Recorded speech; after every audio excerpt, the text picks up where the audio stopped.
Let's get this sports podcast party started, all right?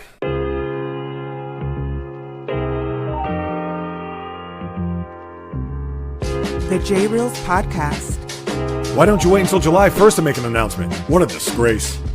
He can rack up all these numbers in October, November, and December, but what really counts is let me see this in January. The sports rebel without a pause, delivering fast-paced, jam-packed sports talk like no other. Listen, I gotta call it as I see it. He is not a good player. I'm sick and tired of having to deal with the disappointment of this franchise. When does it stop? And yes, another winter that I can sleep in peace. Coming correct, direct, and in full effect. Let's get it. This is the JAYREELZ podcast. Welcome aboard.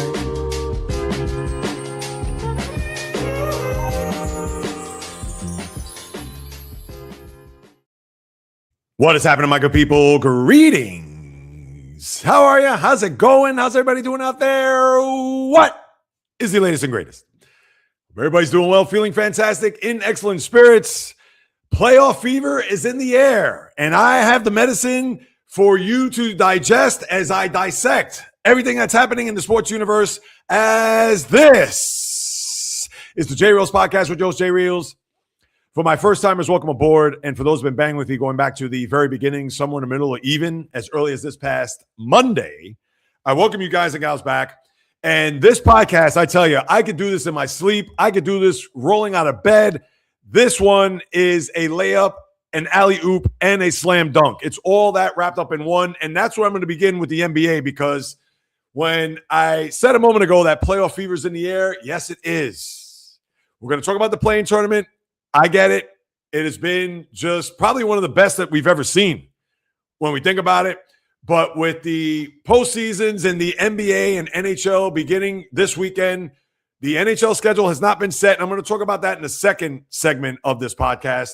And I'll get to all your comments on the back end in the next hour. So whomever's hopping on board now with questions or comments, suggestions, just hold on tight. I will get to them, I promise, once I conclude my stream of consciousness when it comes to everything that's happening in sports. But with the association, and this is right now with the play-in tournament, and then I'm going to segue into the weekend, give you my storylines, predictions, and also preview the first round. But if you're Adam Silver, and you know how I like to not needle him, but from a standpoint of when he sees some negative news or something that obviously is not in favor of the NBA. And listen, the NBA in their regular season, they had a nightmare.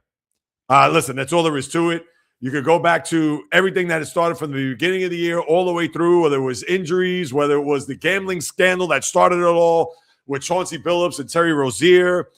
We could talk about the load management. We could talk about there's so many things that had taken place throughout the season that the NBA was just ready to exhale to start this second season to see whether or not that we could just erase the 82 games that had just taken place. And what they've gotten so far in this play-in tournament has been not a home run. It has been a grand slam. That's all there is to it. Now, I understand the game yesterday between the Magic and Sixers, which I'll get to, but I'll go in chronological order from the game starting on Tuesday up until last night. And, of course, I'll preview the two games tomorrow, the final two matchups that will then catapult the winners into the body of the postseason, which we'll get into. But the Miami-Charlotte game there was arguably the best of them all. I understand a lot of people look at the game last night between the Warriors and Clippers, but because the Hornets, and I talked about this on the podcast Monday, that was an important game for that franchise. For everything that they did in the second half of the season, going 28-10 after literally doing nothing in the first half, 16-28, to have that run that came out of nowhere, and for them to get into the play-in tournament to play against the Miami Heat team, who are always in the play-in scenario. They're pretty much the Heat Invitational because they never seem to be in the top six when it comes to seeding in the Eastern Conference. And how we look at that game, and really what it comes down to is toward the end. I know the Heat had a pretty good lead in the fourth quarter. We know about what happened there with Bam Adebayo, and that was a dirty play by LaMelo Ball. He did get fined $35,000. Could you have suspended him? You absolutely could have. But I understand that would put a stain on the game tomorrow night between them and Orlando. So that would have been a tough call because what do? if you're not going to suspend them for the game tomorrow, and if they lose, what are you going to do? Suspend them game 1 next year? That obviously is a no-no. And then even if they did win, you're going to suspend them for game 1 against Detroit, where Detroit, they're going to manhandle the Hornets, at least so we think. So I get it. It was a tricky situation, but that was just a very dirty play on LaMelo Ball's part, where he grabbed the lower ankle or the back of the leg of Adebayo to where he went falling on his back. You didn't see him for the rest of the game. And credit to Eric Spoelstra, the coach of the Heat, by saying that it was not the fault of Adebayo being out is why we lost. We're not making excuses, etc.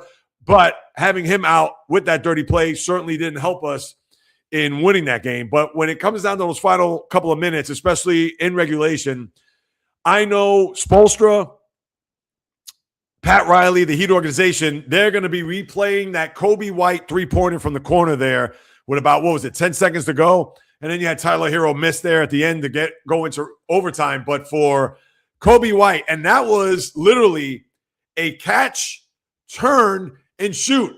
It's not as if he caught the ball, spot himself at the three, had a good look, and said, all right, swish.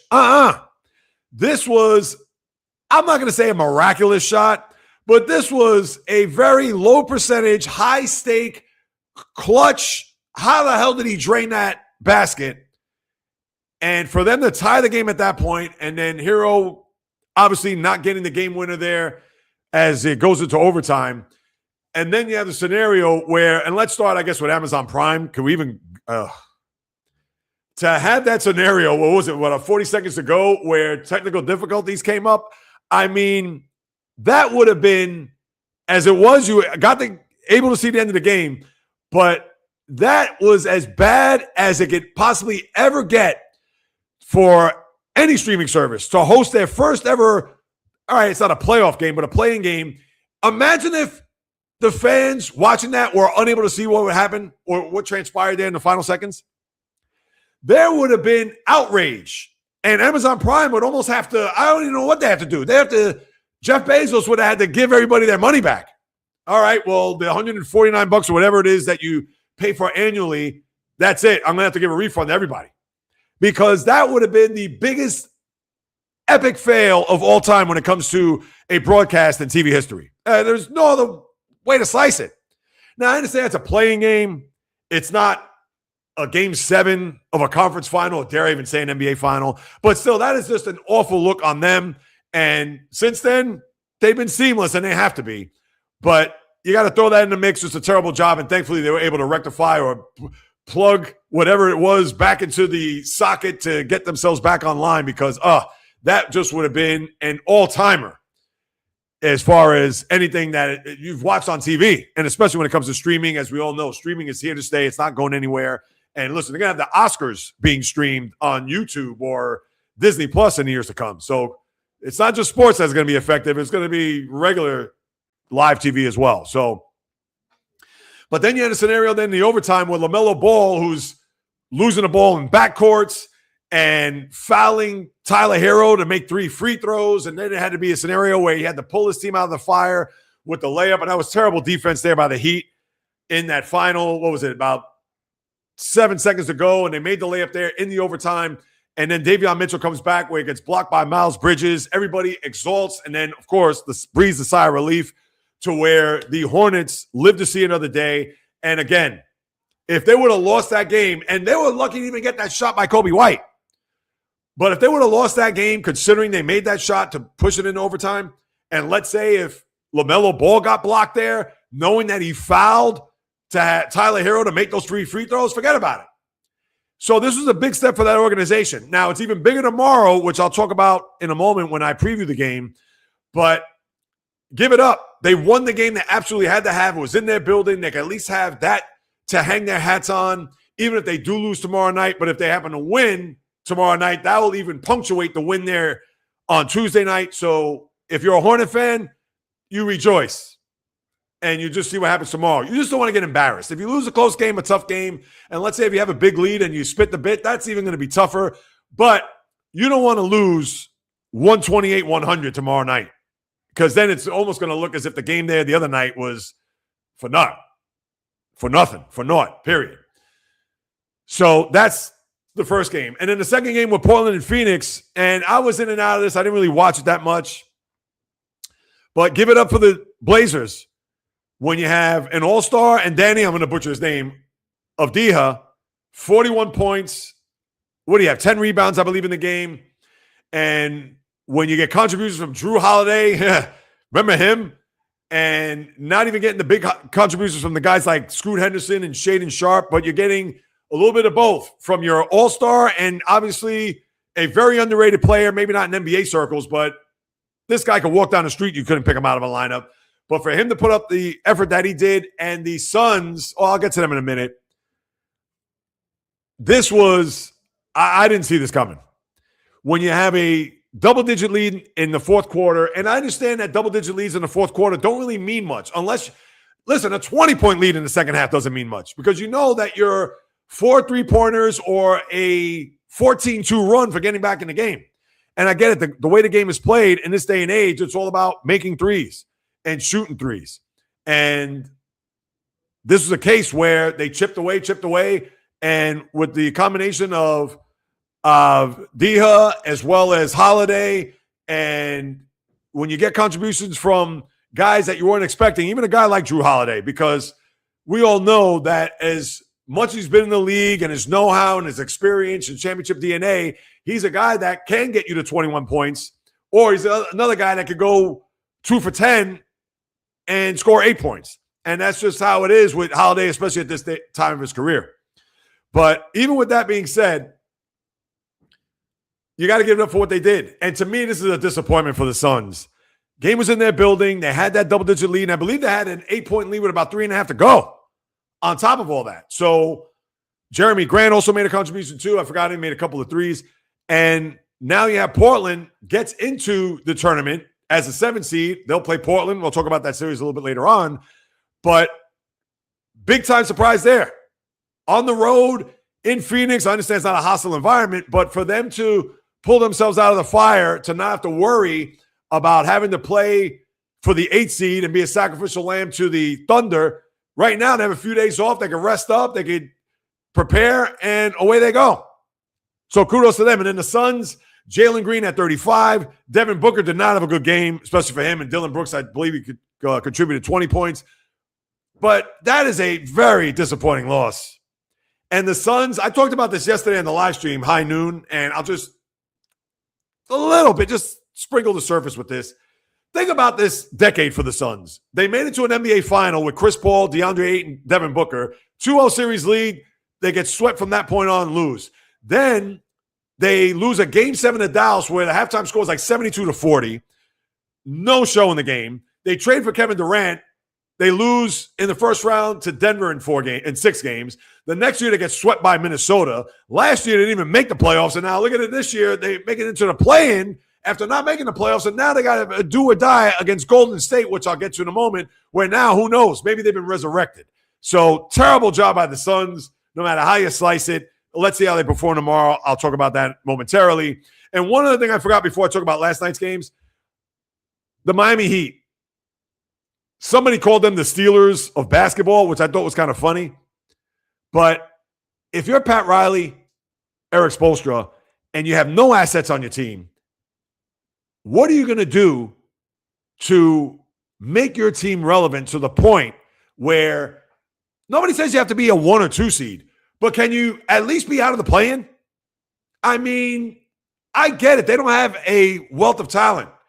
It's Bam Adebayo, Tyler Hero, and everybody else. And I understand Andrew Wiggins, he also had a very good game the other night. And Davion Mitchell had 28 points. But Heat culture can only go but so far. You got to bring in, whether it's Giannis, whether it's even John Morant, but who are they going to trade away? Are they going to trade away Tyler Hero for these guys? And you would do that in a heartbeat. I get it. But at the same time, that's not really improving your team because you need shooters. So the Heat, they have a lot of work ahead of them in order for them to get back to any relevancy. And talk about a team that in this decade, they made it to 2 NBA finals, one in the bubble and then against Denver when they were an 8 seed. But other than that, they're perpetually in the play-in game. So that's all I got to say about that. Let me move on. Orlando and Philly. Now, no Embiid. He had the appendectomy last week. Who knows if he's even going to play in this opening round against the Celtics? That we'll have to wait and see. But Tyrese Maxey's a stud, 31 points. VJ Edgecombe with 19 and 11. This game out of the four was not exciting, was kind of plodding. Just kind of, back and forth. All right. It was within 5, within 8. Sixers then in the fourth quarter went going away. And now they advance to play the Celtics in the first round Sunday, 1 o'clock, to relive that rivalry, which hasn't been much of a rivalry of late because the Celtics have owned the Sixers in the postseason, going back to that 2002 year when they had a best of 5 and they beat the Sixers in 5. But they beat them in 18. They beat them in the bubble. They beat them 2 years ago. Was that 2 years ago? The game 7 where Tatum had 51. That may have been 3 years ago. I mean, they beat him to a pulp in the postseason. So who knows? Watch me say that, and I'm going to jinx them. And next thing you know, they're going to be down 3-1 going back to Boston. But Philly did what they had to do, win the game. Paul George, 16 points, 6 for 16. He's not a real focal point. To me, that's Maxey's team, even more so than Embiid because he can't stay healthy. But give them credit. Now, here's what I got to get on Orlando. This team who won their play-in last year as a 7 seed, played a hard-fought, now it was 5 games, but they were physical. They tried to wrangle the feathers of the Celtics and had some success, but obviously 5 games, it was a short series. And now they're in the same predicament this year. So they go to Philly, and Desmond Bane, all right, brought there from Memphis to be that veteran. Now, he hasn't won anything in Memphis, but to be a guy that's going to be a leader, to be that presence on the team, especially with a lot of the young guys on the squad, as you know, the Jalen Suggs of the world and the Paolo Bancheros and Franz Wagner, etc. But, man, that was just a putrid effort. And I'm sorry, Paolo Banchero, you need to wake up. What has gone on with you, my G? That, if I'm a Magic fan today, I would be, forget it, livid. I'd be incensed over this guy. He was a complete no-show last night. And what was his line? He played 36 minutes. Let me pull this up. I think he had 18 points in the game. But he absolutely did 0. He did squat in the game. And this is a guy that was a number 1 overall pick. This isn't some guy that was, 10th in the draft, 2-3 years ago. This guy was meant to go there to be the guy, the face of the organization. And what you're going to put up last night, as I'm still trying to pull up the box score here. I know he had 36 minutes, I believe 18 points. Here we go, finally. And you would think with 8 points before the game, disputed. Points, 7 for 22, 0 for 5 from 3. I mean, the guy was just, and he was a minus 17 for the game. I mean, come on. It's not as if you're a rookie. You're not Colin Kneppel, who had a terrible game the other night. I didn't even mention him with Charlotte. To me, you would have thought that he would have shown up first playoff game or playing. He was just putrid. But Paolo Banchero is not. He's been around the block a time or two and has played in the postseason and in playing games, and he was atrocious. So if you're Orlando and that fan base, I'm sure he is public enemy number 1 right now because he better play well tomorrow, because if he does not and they lose, and listen, Orlando's not a hotbed for basketball, but boy, if he played in Boston, New York, or Philadelphia, he would be roasted for that performance there last night. So that's what I got with them. And then the game last night, I'm going to blame this more on the Clippers and the Warriors, and I'll give the Warriors their due, trust me. So stand by for that. But Tyronn Lue, Jeff Van Gundy, those guys, where Lue won a championship 10 years ago. It's going to be 10 years in June when Cleveland beat Golden State. And Jeff Van Gundy, who is a basketball lifer and brought to that staff to bring not only credibility, stability, as well as a defensive presence going back to his days with the Knicks with Riley. And how you blow not only just a fourth quarter lead, we talked about double digits, I get it, especially with the Warriors. if Steph goes on a heater and a 10-0 run down by 16, you're back in the game. But how do you just take the pedal off the metal defensively to have Al Horford shoot 4 3-pointers in the fourth quarter, to have Kristaps Porzingis, who, let's face it, when he's on, but, and I get it, he's a presence out there, but he puts 20 points in. And then on the offensive side, Kawhi Leonard was invisible. He scored 2 points, measly points at the end of the game. And Draymond Green was looking like 2016 Draymond Green. And how is it that you just fall apart defensively and then offensively, everything I understand has to go through Kawhi. But Benedict Mathurin had a very good game. What did he have, 23 points? As I pull up that box score. So it's not as if it was all on the shoulders of Kawhi Leonard, because they had contributions. And Mathurin was, of course, they had the trade there with the Pacers in the middle of the year. And for the Clippers, that is not a bad loss. Let me mute this here. That wasn't a bad loss. That loss almost served them right for everything that happened this year. Dating back to the scenario of Steve Ballmer trying to circumvent the salary cap with the whole, whatever that company was, to pay Kawhi Leonard part of his $50 million salary, and James Harden wanting out, going to Cleveland, and them making these trades to try to fortify this team. And Darius Garland, who made a contribution last night, he had 21 points and actually played well. And here it was, to where the offense was going through Kawhi, which I understand rightfully so, but there were no adjustments to be like, hey, let's kick it out. Darius is hot. He's playing well. Mathurin has given us a contribution. None of it. And I didn't stay with the game. After the Met game, and I'm going to get to the Mets later on. And I don't even want to call it a hot take, but I got a valid take. Valid. In 72 font, neon flashing. Hang on your hats for that one. But what are we doing here? When I watched the highlights and I really perused, read all the articles, I said to myself, how did they lose this game? And Steph, we understand that he could go on a heater, had 27 points in the second half. But you know what? That should be a thing where it's like, let Steph get his points. Let's try to defend everybody else. But you leave Al Horford wide open for threes, and he made 4. You had Kristaps Porzingis make a contribution, put in his effort with 20 points. I mean, it was just, oh my goodness. The Clippers, and that's why they're the Clippers. They'll never win anything. Never. And I mentioned this the other day, and I'll say this again. He's going into the last year of his contract. He played 65 games this year. And I understand your season ticket base is going to go plummet to the bottom of the abyss if they do this.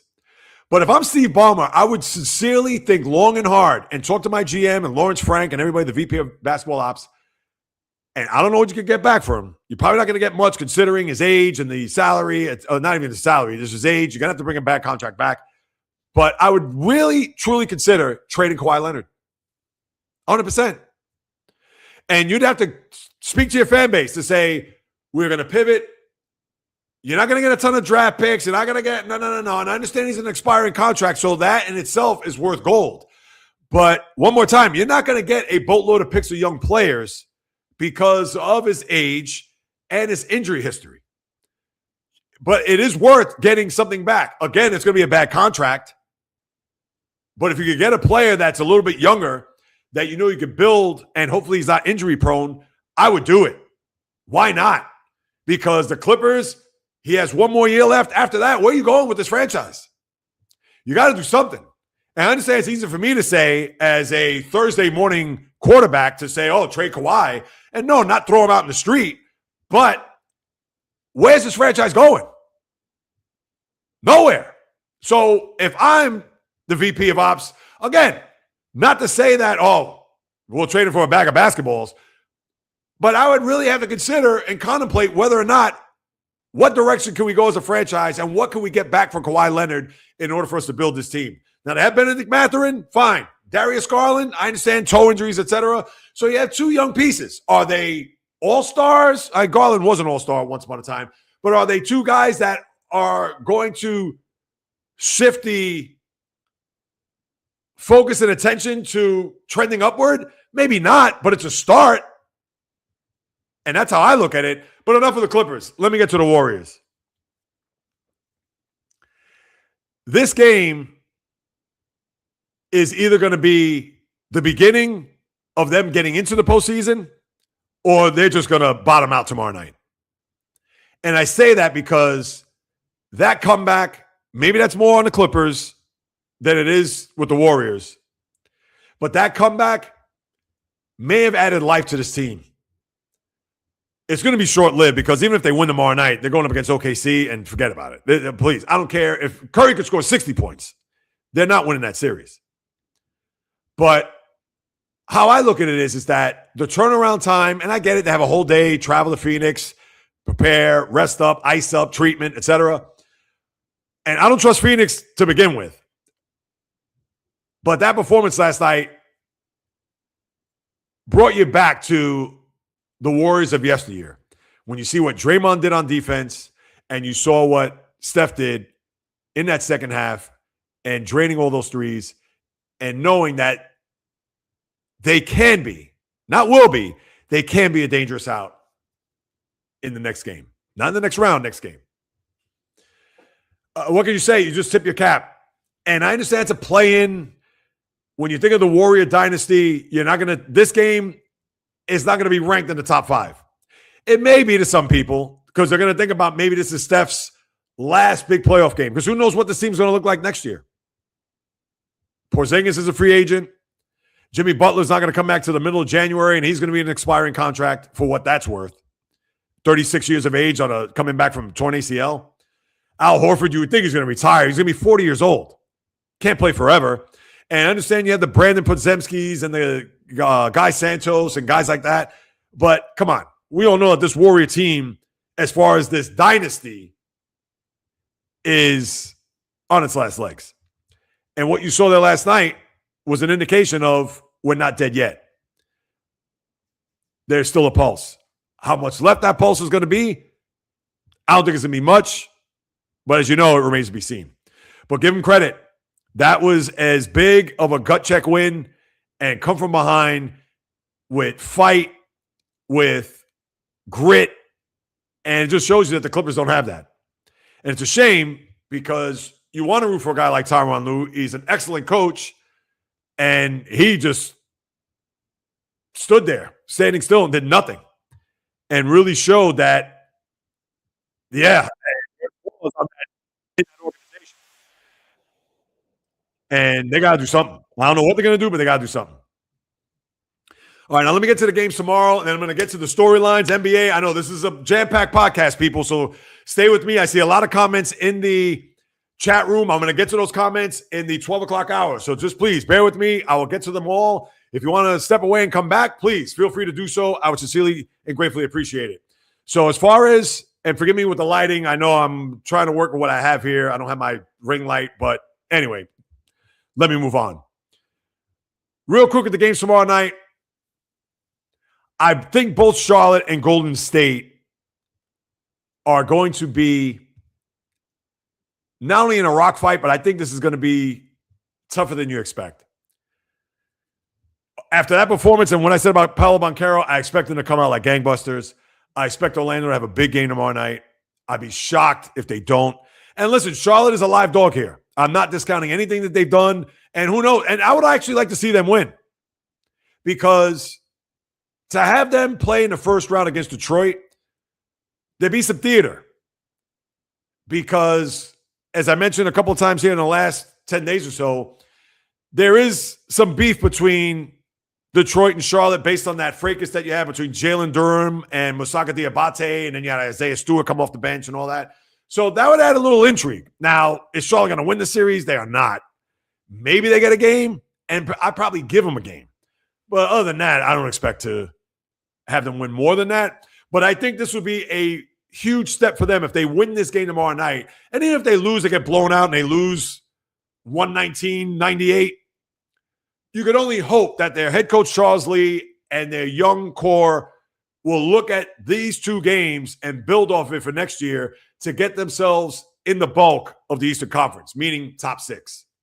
more so 4 through 6. Because, I mean, are you going to expect this team all of a sudden now to win 55 games?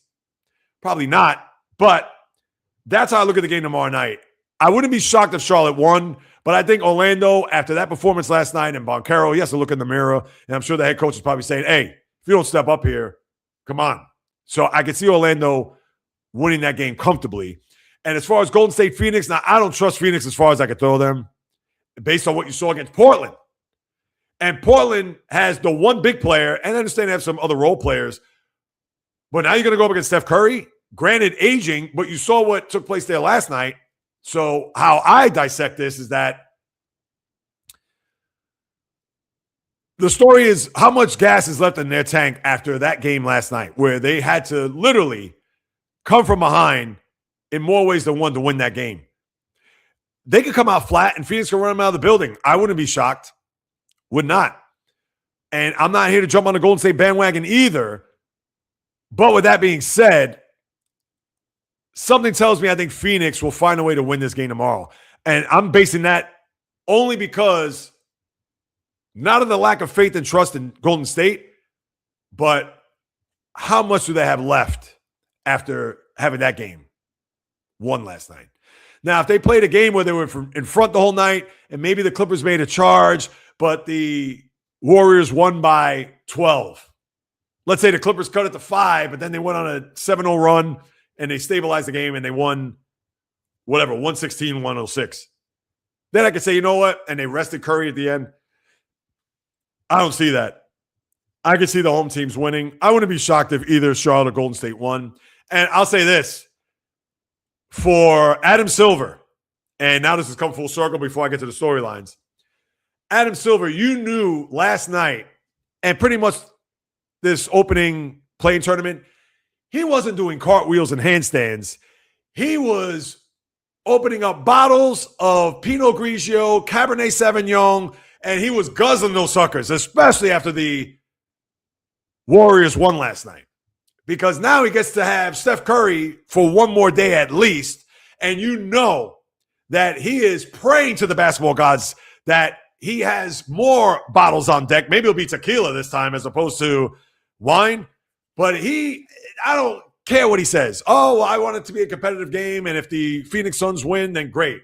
Nonsense. You give him true serum right now, and you say to me, Adam Silver, that if the Warriors win, what will you do? I think he will do, forget about cartwheels and somersaults, he'll do backflips and do Cirque du Soleil if the Warriors win tomorrow night. So I don't want to hear it because we all know if it's Phoenix 48 and Golden State 27 halfway through the second quarter, he's going to be spitting out that Pinot Grigio and maybe even the Patron tequila on top of all that. So just keep that in mind. So that's what we have there with the playing scenario. Now let's get to the nuts and bolts. Get ready for this, people, because this is where it's really going to take off. And what have I been on? More than a half hour? Right about a half hour. And now, fasten your seatbelts. Here are the storylines for the NBA playoffs. This is all on the whole. I'm going to start off with OKC. Can they repeat? I mean, obviously, it's a no-brainer. Obviously, they can. But the bigger question is, will they? Right now, they have to be the favorites. I understand them and San Antonio, which is going to be next. San Antonio beat them 4-5, but the regular season is gone. It's over. And I got news for you. If you're the coach, Mark Daniel, and you're SGA, and Jalen Williams, and Chet Holmgren, and Lou Dort, and Alex Caruso, I'm sure they've heard it since they lost that last game against them. In fact, I think in that final meeting, OKC won that game because that game was in their building. But I'm sure they've heard it. I'm sure they've heard the whispers about, oh, San Antonio's beating 4-5. Oh, San Antonio. If they do play in a conference final, which I would hope and love to see that matchup, they're going to want to try to run them out of the gym. Are they? We'll have to wait and see. But OKC to have a repeat champion, we haven't had that since the Warriors of 17-18. So it's been almost 10 years. So to me, that's the first storyline, whether or not they could do it, stay healthy along the process. That is number one. Number two, I'll talk about Wembanyama and the Spurs. This is their first postseason together. this young core. And you would think Spurs OKC is going to be the next great rivalry in the NBA. But I talked about this back in October, how Victor Wembanyama was the most important player to watch in the NBA this season because we wanted to see his progression. We wanted to see him get to a point where he was going to be healthy, and he has been. Mind you, he's averaged, 29 minutes a game? Well, now you're into the playoffs. The deep end of the pool is here.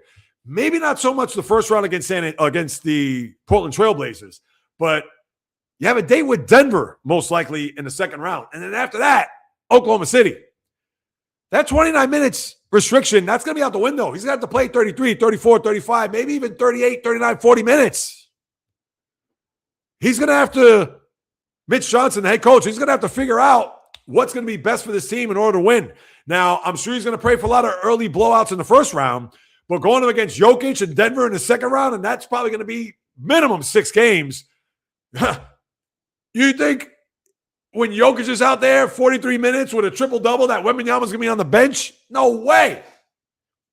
That's why they're the second storyline. And how this young unit with Stephon Castle, with Devin Vassell, with De'Aaron Fox, and guys like that, Harrison Barnes, a veteran. That is, to me, that is probably the most fascinating storyline because you want to see how these Spurs are going to do here now that they've gotten into the deep end of the pool. So that is second one. Here's the third one, and you could even argue whether this is number one, but the team that is facing the most pressure in this playoff, and I love to say this, are the Knicks. This is a team that fired their head coach last year, Tom Thibodeau, to bring in Mike Brown, that made it to a Game 6 of the conference final against Indiana before they lost, and brought in some bench players, brought in some reinforcements. They had a year where they won 53 games. Damn them, because I picked them as an over at 53 and a half, and if they would have won that last game against Charlotte just this past Sunday, they would have cleared that. Now, I didn't bet any money. You know, I'm not a betting man, but still. And that's it. The Knicks, it's about now. This whole Knicks season was based on April, May, and dare I even say June. That if they fall anywhere short of Game 6 in a conference final, this season is a failure. And I don't care if you sweep the first round against the Hawks, and standing in the way in all likelihood in that second round. And that I am salivating as a Celtic fan because of what happened last year. And the Knicks fan can be all high and mighty. Oh, we beat them last year in the playoffs. Oh, we beat them 3 out of 4 in the regular season. Oh, the Knicks ain't nothing. Bring it on. We're going to smoke that Boston pack. And garbage. That is out. That is over. It is done. Now, it's about this year.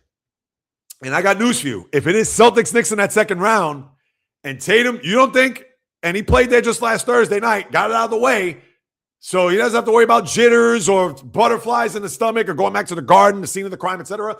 No, that's out the way already. You don't think that Celtics team is going to be motivated to win that series based on what happened last year? So if the Celtics happen to beat the Knicks, if it chips fall that way, and it's a scenario where they don't get out of the second round, I tell you, there will be hell to pay. And I will be dancing on that Knick grave if that so happens. I'm putting that receipt out now. I'm putting it out because it's way too early. Still got to get to the first round before we get to that next round. But in all chances, Knicks will beat Atlanta, and the Celtics should beat Philadelphia, and then it's going to be Armageddon. And all the pressure. No pressure is going to be on the Celtics. Yeah, they're a 2 seed. They have home court. The Knicks, they got to get to a final this year. Conference finals ain't going to cut it unless they go to a Game 7. All right, then maybe even then. But still, that is maybe not a fascinating story, but it's juicy as hell. Now, here are a few others before I move it along. And I'll get to my predictions, first round preview, etc. LeBron, is this his last run in LA? I kind of hate to bring this up, but who knows with Luka? He comes back from Spain tomorrow, and with the Lakers playing Saturday night, who knows? He's probably going to be a game-time decision for all intents and purposes. But when we look at LeBron, he hasn't signed a contract past this year. If I'm Jeannie Buss and Mark Walter, etc., I get he's LeBron James. That's it. Pull the plug. It's Luka's team. You build from there. You take that salary and move it to somebody else, and that's it. And that's not a knock on LeBron, what he's done, etc. It's time to move on. That's it. But this could be it for LeBron in LA. What he does after that, worry about that then. I'm not getting wrapped up in that now, but that's a storyline, as you know. Denver. Are they capable of that 2023 magic that they had when they went to a final and won? This team, I think, is primed. I understand they have a very tough road. They have Minnesota, who foiled them 2 years ago in the conference semis. They have a possible date with the Spurs in the second round. And then on top of that, a potential date with OKC, which went to 7 games last year in the conference semis, if you recall. If they get to a final, they will not only earn it and deserve it, but they're going to be the odds-on favorite to win the whole thing. And how could you not? To actually think you're going to beat Anthony Edwards in the opening round, you're going to beat Wemby and the Spurs in the second round, and the defending champs in the third, how are they not going to be the odds-on favorite to win the whole thing? It's a monumental task. It is not going to be easy, but everybody's healthy right now. And here's the other thing you got to add to the Denver equation is that they're going into the playoffs winners of 12 straight. So they may be peaking at the right time. Now, I understand they probably wish they had a game Tuesday night, considering that they have to wait between Sunday's last game against San Antonio, which is ironic because if San Antonio played hard, they probably wouldn't play Denver in the second round. They would have played the Laker-Rocket winner because they would have had a situation where Denver would have fallen down to the 4-5, and Denver, in all likelihood, would have played the Thunder in the second round, but because they gave up that game, I don't want to say give it up, but they said, that's all right. We'll see Denver in the second round. And they're going to be like, oh, they may end up getting him, and who knows? So Denver's going to be an intriguing storyline here. And then the last one is, will the Celtics make it out of the East? Everybody's picking them. I won't say everybody. From certain circles, and I can't see why not Boston can't get out. Boston's a favorite. Detroit, they don't have a secondary guy. Detroit, they haven't gotten that far in the postseason. Yeah, Detroit beat the Celtics 3 out of 4, but how could you dismiss the duo of Tatum and Brown? I get all that, but here's the thing with the Celtics. There's no Drew Holiday. There's no Kristaps Porzingis. There's no Al Horford. Yes, there's Derek White.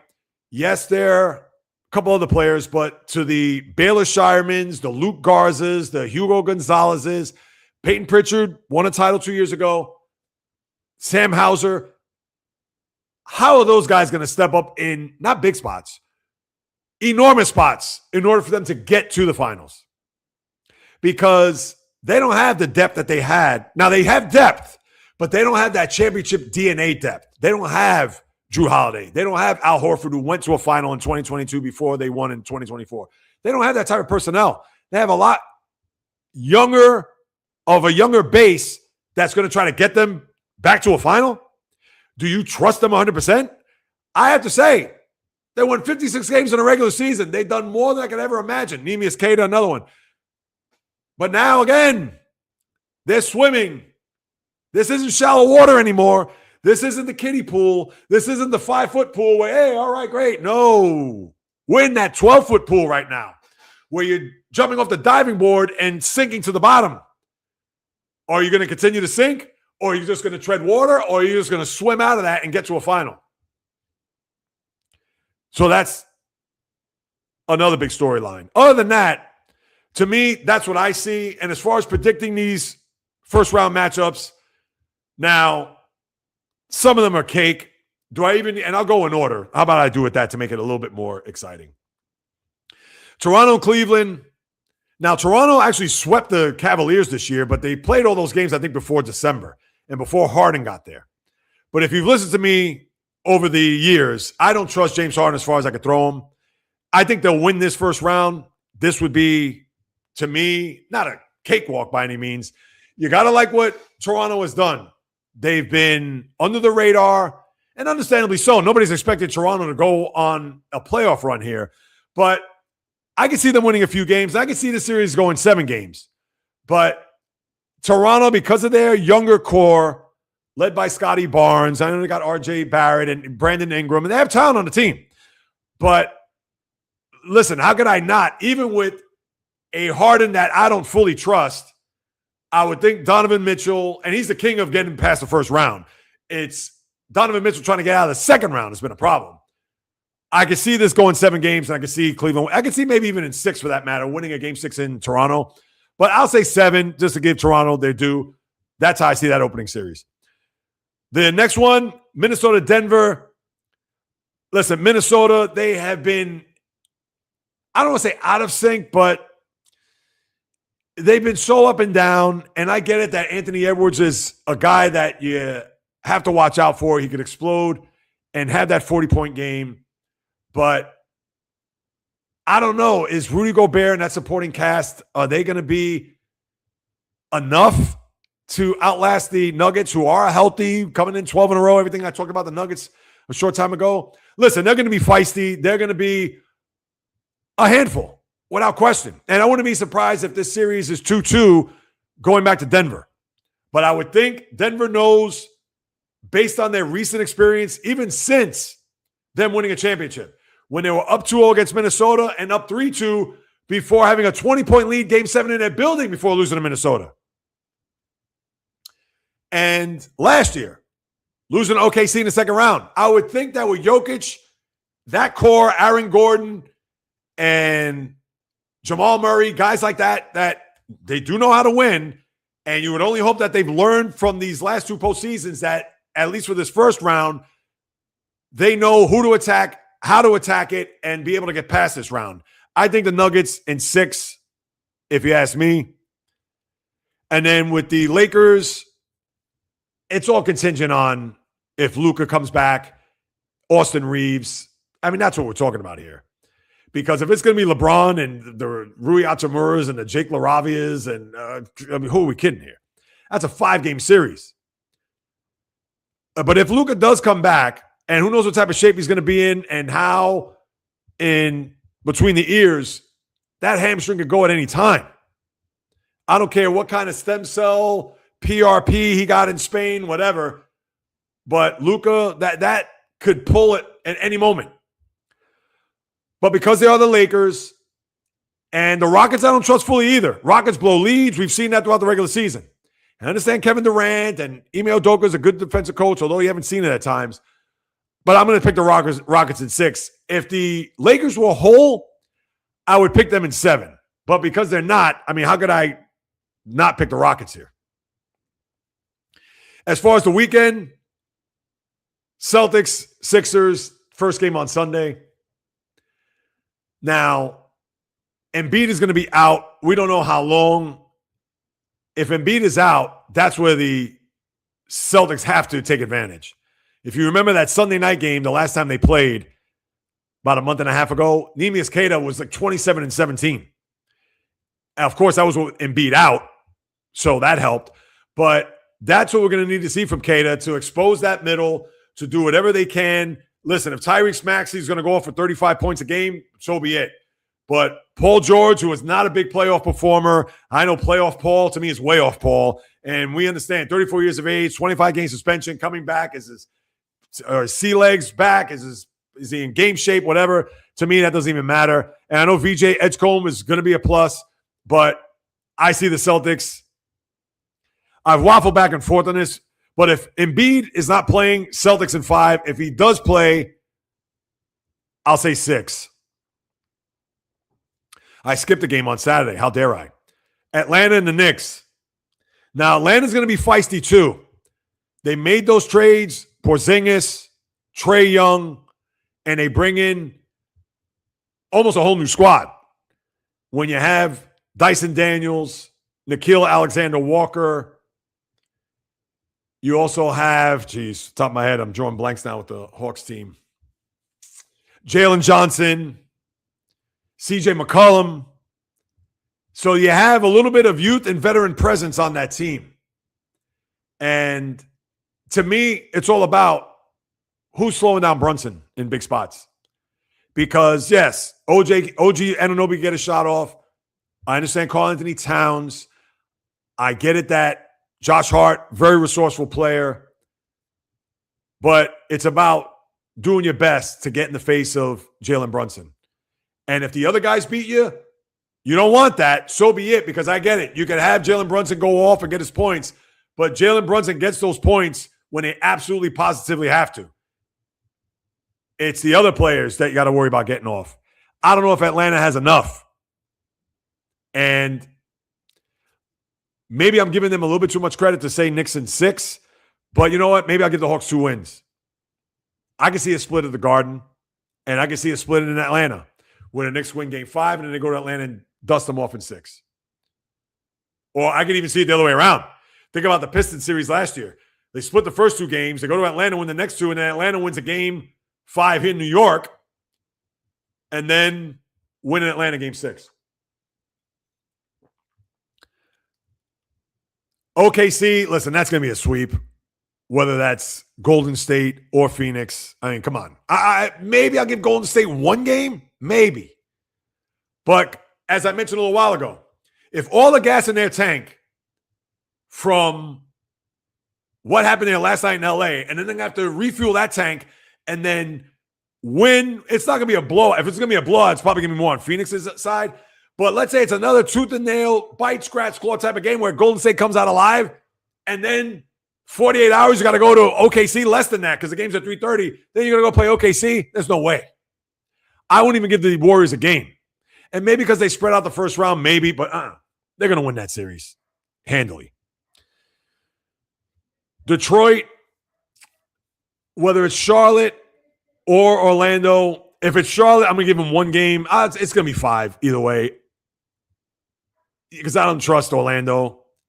And Charlotte, I'll give them 1 game. That's going to be a feisty series. I'd rather see that series, as I mentioned earlier. So you got that going for you. So I'm going to pick the Pistons there. And then the nightcap where you have Portland, San Antonio. Listen, Portland, I think they could be a live dog for a half. And one of the more critical things, and I've talked about this recently, and I'll say it one last time for those who have hopped on board. And if you've left comments, well, I see over 100 comments. I'll get to them. I promise. I still got the NHL and I got baseball to do. So I promise I'll get to those comments. But as far as when you're a big underdog in a playoff series, the most important games for the underdog are the odd number games. And obviously that's 1, 3, 5, and 7. Because you want to try to steal game 1. Portland already has a game under their belt. Now, granted, they're going to have to wait 5 days to play their first game of a playoff series where the Spurs had a week off, maybe a little bit of rust. Maybe they take them lightly. Maybe Portland says, the hell with it. We're come right out of the gate, flying, and away we go. Beautiful. But if they win game 1, great. Then they have game 2 where they play with house money. But now they go back home, game 3. If somehow, some way they steal game 3, house money again, then game 4. You get where I'm coming from. That even if it's a thing they win game 1 and they lose games 2 and 3, where they lose the home court, but they do have game 4 in their building. And somehow, some way, let's say they win game 4 Portland, and now it's 2-2 going back to San Antonio, that's where game 5 becomes big. Because if they steal game 5, now they take the home court back and they can close out the Spurs. That's why you always have to look at the odd number games for a big underdog in order for them to win a series. Because that's how they're going to win a series. No matter which way combination you have it. Even if the Spurs win game 1 and game 2, and next thing you know, here comes Portland winning games 3 and 4. Pivotal game 5.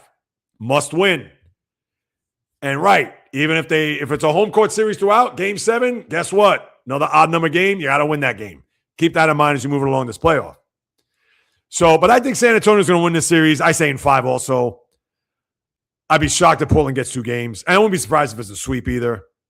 Let's call it as we see it. But, yeah, that's your NBA, people. And my NBA final. I predicted this at the beginning of the year, and I know you're going to fall out of your chair when you hear this. I did predict Denver to go to the final against the Bucks. Ugh. I'm going to stick with Denver. Do I say the Celtics? I'm not going to say Boston because I'm not 100% confident in how their bench is going to perform deep into the playoffs. That's my only issue. I think they could get to a final, and I would not be shocked if they get to a final. And I hate to kind of go chalk here because, I like to be different. But if it's going to be Boston Pistons, then I'm going to take the Pistons to go to the final. Now, if the Pistons get picked off here in the second round, let's say by Cleveland, then who knows? Then the Celtics are going to the final, I would think. But, yeah, I'm going to say Detroit-Denver, which is not sexy, not in the least. But then again, OKC and Indiana wasn't either. So keep that in mind. Although I think OKC is going to go to a final, but because I picked Denver at the beginning of the year, I'm going to stick with that one. So that's my NBA final. All right, so now that I gave you almost an hour of NBA, and it was a lot, I get it, but NBA is going to be on and popping here. I'm going to turn my attention to the NHL, National Hockey League, and this is going to be quick, people, because I can't handicap the Western Conference just yet because the schedule concludes tonight. A lot of it are Western Conference matchups. You have Edmonton playing, you have Anaheim playing, you have the Kings. I think they already played their final game, did they not? Let me double check that. But there's only one series that I could predict or preview, and that's Minnesota at Dallas. So when it comes to predictions, I'll be brief with that. No, I want the schedule, not the standings, people. So tonight, yeah, LA's at Calgary, and then you have Anaheim at Nashville. And I'm rooting for Anaheim big time because Nashville, I have them as an under 86.5. And what is their number right now? 86. So keep that in mind. And then I have Vancouver at Edmonton. So all three of those teams are playing, and they're all jockeying for position. So I guess let me just do that real quick as I sum that up. The Vegas Golden Knights already have the division clinched, so they're going to be the 2 seed. But as far as Anaheim, Edmonton, and LA, they're all separated by 1 point. No bark. Of course, that's the dog having to chime in here. I guess she's not in favor of these standings. Edmonton is 2 in the Pacific at 91 points. Anaheim, 3rd, 90. And then you have LA, the second wild card at 90. Now, I don't know about the tiebreaker with Utah off the top of my head because Utah also plays tonight. They're 2 points ahead. But so if Utah loses and LA wins, they could have the number 1 wild card potentially as a fallback. But if they win, and let's say Edmonton and Anaheim both lose, then they become the 2 seed. And they will host either Edmonton or Anaheim. Now, if Anaheim wins and Edmonton loses, they could fall back to the wild card, which means they will have to play at Colorado. So, yeah, it is just a jumbled mess that I can't really get into. But stay tuned to the channel right here at JAYREELZ because I will preview those series on my channel in a short form. So keep that in mind as we move it along. Now, with that being said, I could preview the East without fail. But I'd be remiss if I don't talk about my storylines of the Stanley Cup playoff. Number 1, Colorado. To me, it's kind of like Denver in a way because when Denver had that magic playoff run to the final in 2023, the year prior, Colorado went to a cup final where they beat Tampa, who was going for a 3-peat at that time. And Colorado, President's Trophy winner. We know what's happened with President's Trophy winners in the past. And here, all I got to do is just break it down this way. Last year, you had the President's Trophy winner out in the first round. No, that was 2 years ago with the Bruins. They were toast. Last year was Winnipeg. Winnipeg had the best record, most points. What happened? They had to survive a first round against St. Louis before they got bounced in the second round. And I believe they lost to Dallas. The year prior to that that may have been the year of the Bruins, or maybe that was 23. Bruins were the President's Trophy winner, out. 1 year, Vancouver, I think it was 2012 or 2022, out. And they had the most points in the sport. So just because you have the best record and the most points doesn't mean you are a shoo-in for a Stanley Cup final. So is it time for them to rise considering the year that they've had and get back and win a cup? Storyline number 1. Number 2, and you could argue, to me, there are 2 teams that are facing the most pressure. And this is one. Maybe not in this order, but I'm going to say they're number 1 for this reason. The Dallas Stars. Do you know that they've been to the last 3 conference finals and lost? Vegas 3 years ago and the last 2 years against Edmonton. And they had another big year, and they're going to host the first round against Minnesota. And unfortunately for them, if they win that round, who do they play in the second round? Colorado. This is why the NHL has to switch up the playoff format, because they should just go 1 through 8 like old school. Forget about this nonsense about, oh, well, let's do the top 3 seeds and then the 2 wild cards. Garbage. Baloney. Barry Bettman, you have to revamp that. Go back to the old 1 to 8 format and take it from there. To me, it's similar to baseball, where you have a team that won a division, and then they're going to play, instead of reseeding, they're going to play the next best team that's out there. Look back at Atlanta losing to the Braves, losing to Philly in those back-to-back years, where Philly was very good, and Philly probably should have played the Dodgers, but they played the Braves instead, and they knocked off the Braves after having a bye in back-to-back years in 23 and 24. It's not fair for Dallas to play Colorado. It would be an epic series, but that should be a conference final, not a conference semifinal. But there's going to be pressure on them to win. And to go up against Colorado is unfair. But with everything they've done over the last 3 years, to me, it is imperative for them to get back to that conference final, to get to a final and see if they can win. And by the way, I picked them to go to a final and win this year. So maybe there's a little personal investment, not monetarily, but just for grins and giggles. The second team that's under a lot of pressure is the team that's the 1 seed in the East. That's Carolina. They've been a team over the years, steady, not spectacular, 4 lines. They're relentless. They come at you. Their goaltending has been suspect, but not this year. This kid, Brandon Bussey, looks like he could be the real deal. No more Frederick Anderson that you have to deal with him anymore. But they brought in players this past offseason, the Keandre Millers from the Rangers, as well as Nikolai Ehlers from Winnipeg. Excuse me. But between those guys, and you have Sebastian Aho, Seth Jarvis, Jordan Stahl, who's been there forever, and now you have a goaltender that they're going to rely on, Andrei Svechnikov, another guy that's been there for many years. This is their time. I'd be shocked if they don't come out of the Eastern Conference. And I can't stand Carolina. As an Islander fan, I'm sick of them. But now they have the team that could actually take them to a Stanley Cup final. So a lot of pressure. And there's going to be some big-time teams. Maybe not in the division that they're in, because they're going to face the winner of Pittsburgh-Philadelphia. All right, that should be a walk in the park. And the conference final will be interesting, because that could be Buffalo, that could be Tampa, that could be Montreal, maybe even the Bruins. But we shall see. So to me, that team has a ton of pressure on them, as well as Dallas. Maybe even more so Carolina, because their road should be a lot easier to get there than Dallas is, as I just explained. The Buffalo Sabres, are they paper tigers, or are they legit Stanley Cup contenders? This team hasn't made the playoffs in a decade and a half, and now they've had this ginormous season, led by their head coach, Lindy Ruff, the old Sabre, led by Tage Thompson, led by guys that you probably wouldn't even know if they walked past you, and you, those guys hockey players, or those models, or those actors, or forget about it. That you wouldn't even know. And they play 8 hours north of where I live.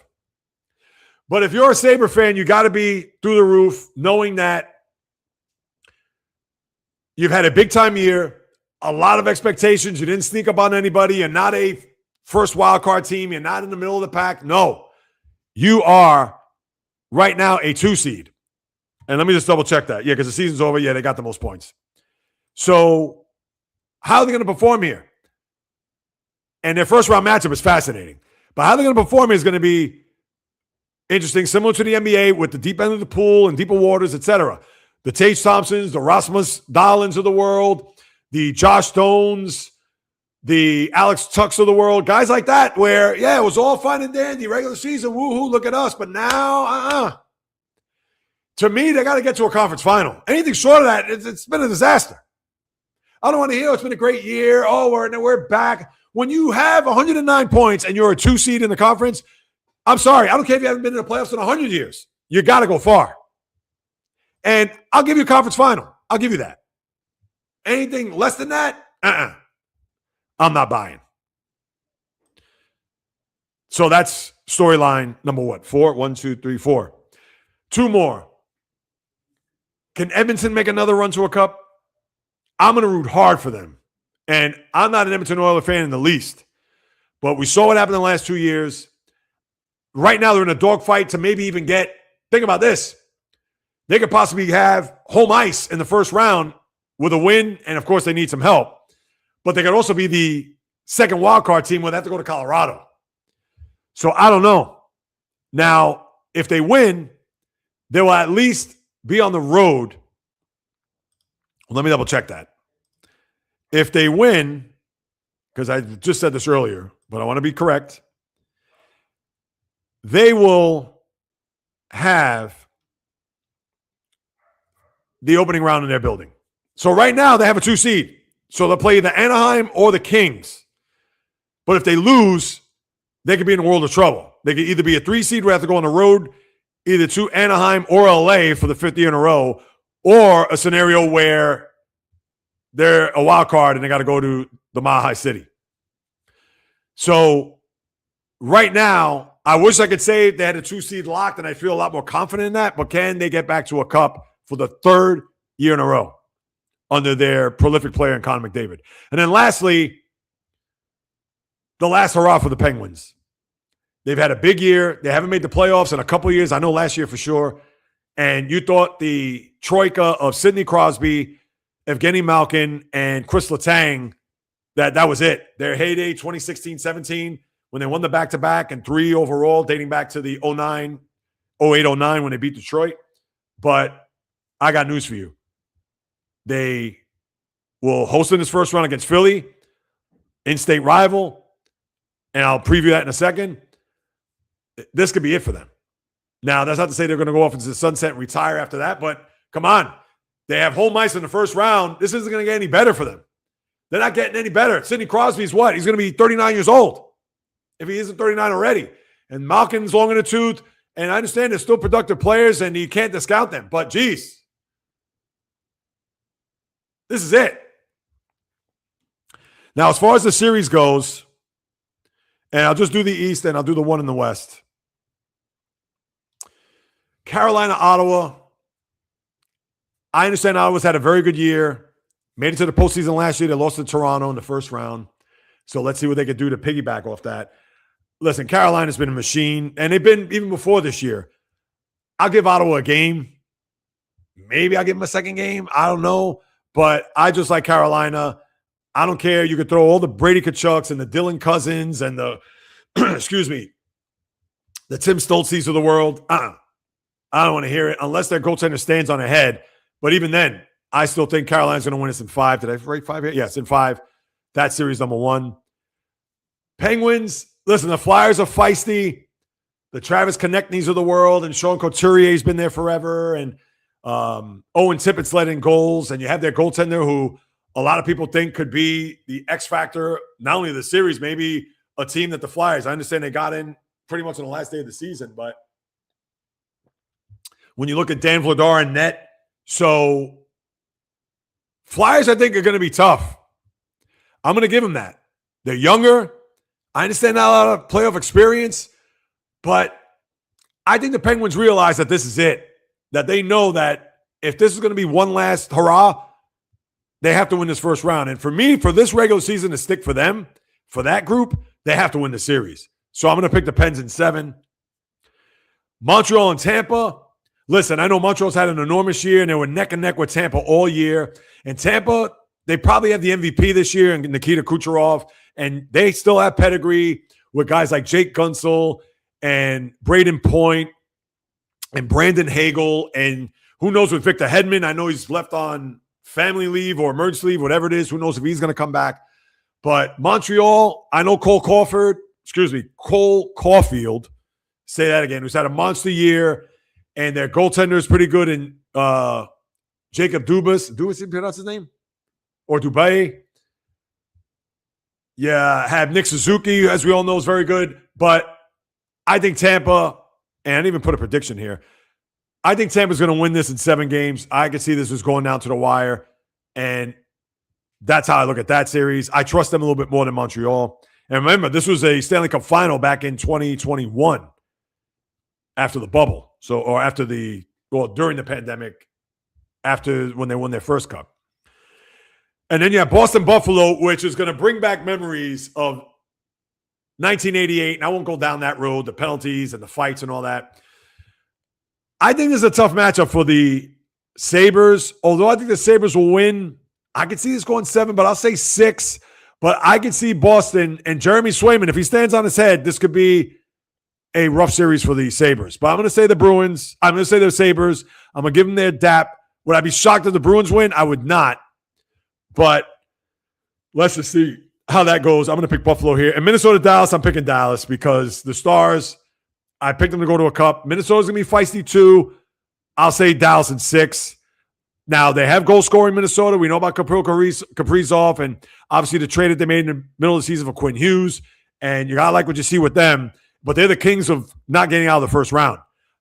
Could they pull off an upset? I think they could. But I think the Stars, for the year that they've had, and I'm sure they are awaiting that second round matchup against Colorado. Not that they could overlook the Stars, but I'm going to like Dallas in the second round. And again, watch out for my shorts for the other matchups as far as previewing the Western Conference. All right. I've taken off the high tops. I've taken off the skates. For those who have left all those comments, I'm going to save the live. I was going to get into the golf too. I'll save that for Monday because this has gone a little bit longer than it should. And I'm going to wrap it up with the baseball as I get into the batter's box. As a lifelong Met fan, I go back with this team to 1973. Do the math. And here we are, April 16th. We haven't even sniffed a month into the season. A day off today before they head to the Windy City to play the Cubs. And it's flat out embarrassing to think that here in the middle of April, that with the weather, it feels like summer in New York the last couple of days, that I have to even have a State of the Union for this ball club. And just like I said on Monday, I'm going to temper this. And I'm not going to give any passes. No. I am going to be fair in my assessment because, yes, I could be that Met fan to say the sky's falling, the world is over, and I can't believe this. This is a disaster. This is that, so on and so forth. They've lost 8 straight. They can't hit out of a wet paper bag. In this 8-game losing streak, they have scored 12 runs, half of them in one game, in the middle game against the A's. And in the other games, think about it.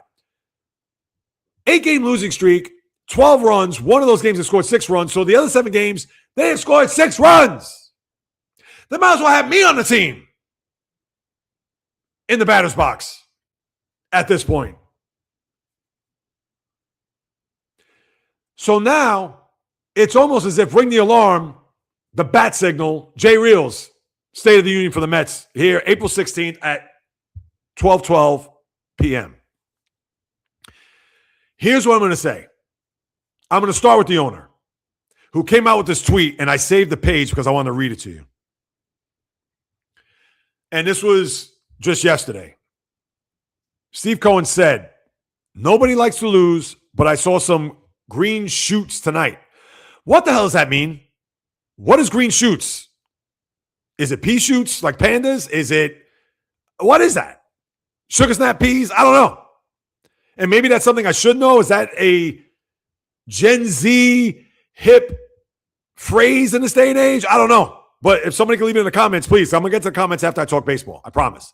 And I'll try to zip through them and say goodbye and get you on your merry way because I appreciate you hanging on board, hanging on my every word. Trust me, it goes beyond my heart, my every fiber of my being. Shh, kids. I'm talking about the Mets here. So I appreciate you all. I sincerely mean that. But what are green shoots? Could somebody tell me? I digress. And again, Steve Cohen, I quote, on offense, Lindor had 2 hits, including a home run. This is Tuesday night. Bichette got a double, hitting it to left field as opposed to recently being right field prone. What's wrong with trying to spray the ball to all fields? I don't know. I guess Steve Cohen just started watching baseball, maybe. Carson Benj, the rookie, got a solid hit. He's still batting 130, but he's a rookie. I'm not going to get on him. Soto started his running progression today. Okay, when is he coming back? That's all we want to know because we miss him more than we could ever imagine. Semien hit a shot that might have been a home run on a warmer night. A guy who's batting 170. And Brandon Nimmo looks like a world beater right now. I understand let's get back come Memorial Day to see how Nimmo is doing, but the trade right now is looking god-awful. And finally, Nolan McLean. What do you mean finally? He's been the best pitcher on the staff by far. Finally, Nolan McLean pitched an outstanding game going 7 innings. Hang in there, fans. We will turn this around. Exclamation point. I understand you can say, well, JAYREELZ, what are you supposed to say? Oh, this team is an abomination. Oh, I can't believe what's going on. Is he supposed to be George Steinbrenner light with a missive to say, pound this fist to the table, flipping banquet and tables and chairs and things of that nature? No, I get that. But this tweet is indicative of how atrocious this organization and this team has been. And yes, I'm going to say organization because I have a take, and a wild one, but a valid one that's going to come your way, which you're going to say, oh my God, JAYREELZ, you know what? You are right. Hang on to your hats for this one. Fasten those seatbelts like Bob Murphy once upon a time said. So Steve Cohen comes out with this tweet, which means absolutely garbage. Garbage. Breaking out the pom-poms. Oh, Lindor had a hit or 2 hits. Carson Bench had a solid hit. Dante, that's his father. Bo Bichette had a hit to left field, which is more so than he's right field prone. Who are you trying to fool? We've been suffering for 40 years. You think this rah-rah, pom-pom nonsense is going to make us feel any good or better on April 15th?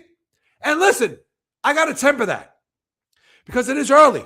Remember, this team 2 years ago was 24-35, where the reliever threw his glove, and it was Danny Young, I think it was. He threw his glove into the stands, and they DFA'd him right after that.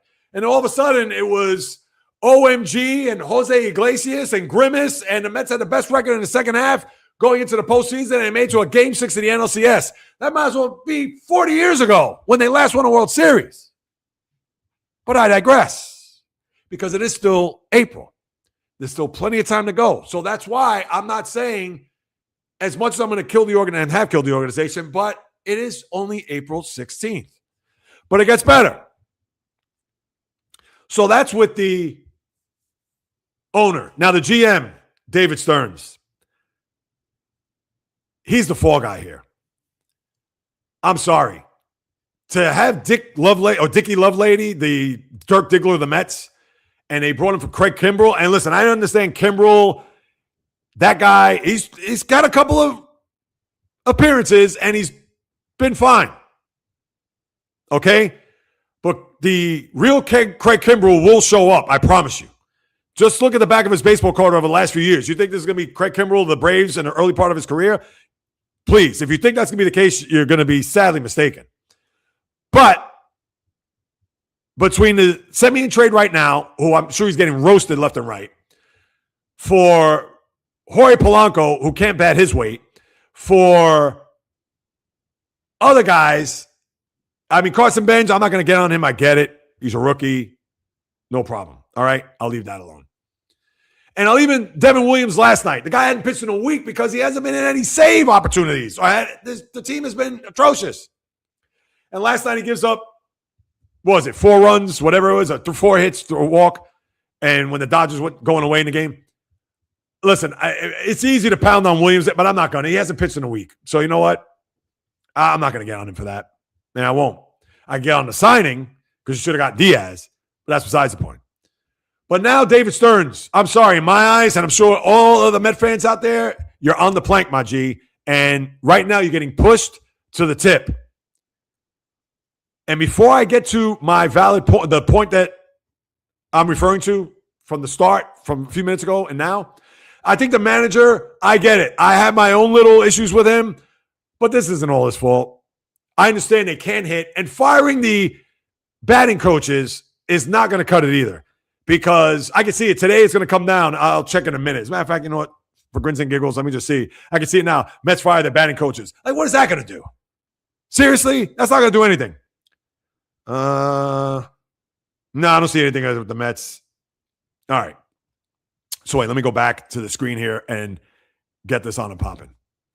So yeah, I'm not going to pin this all on Mendoza. I'm not. Because think about what happened 2 years ago. Slow start, swept by the Dodgers, Memorial Day week, glove in the stands, 24-35. Everybody wanted Mendoza out then. But when they pitch, they can't hit. And when they hit in the game against the A's on Saturday, they can't pitch. Luke Weaver, that's another signing. Again, goes back to Stearns. But here we go, people. Without further ado, if I'm Steve Cohen, hear me out, people. How many of you are on here right now? 10 people. Hear me out.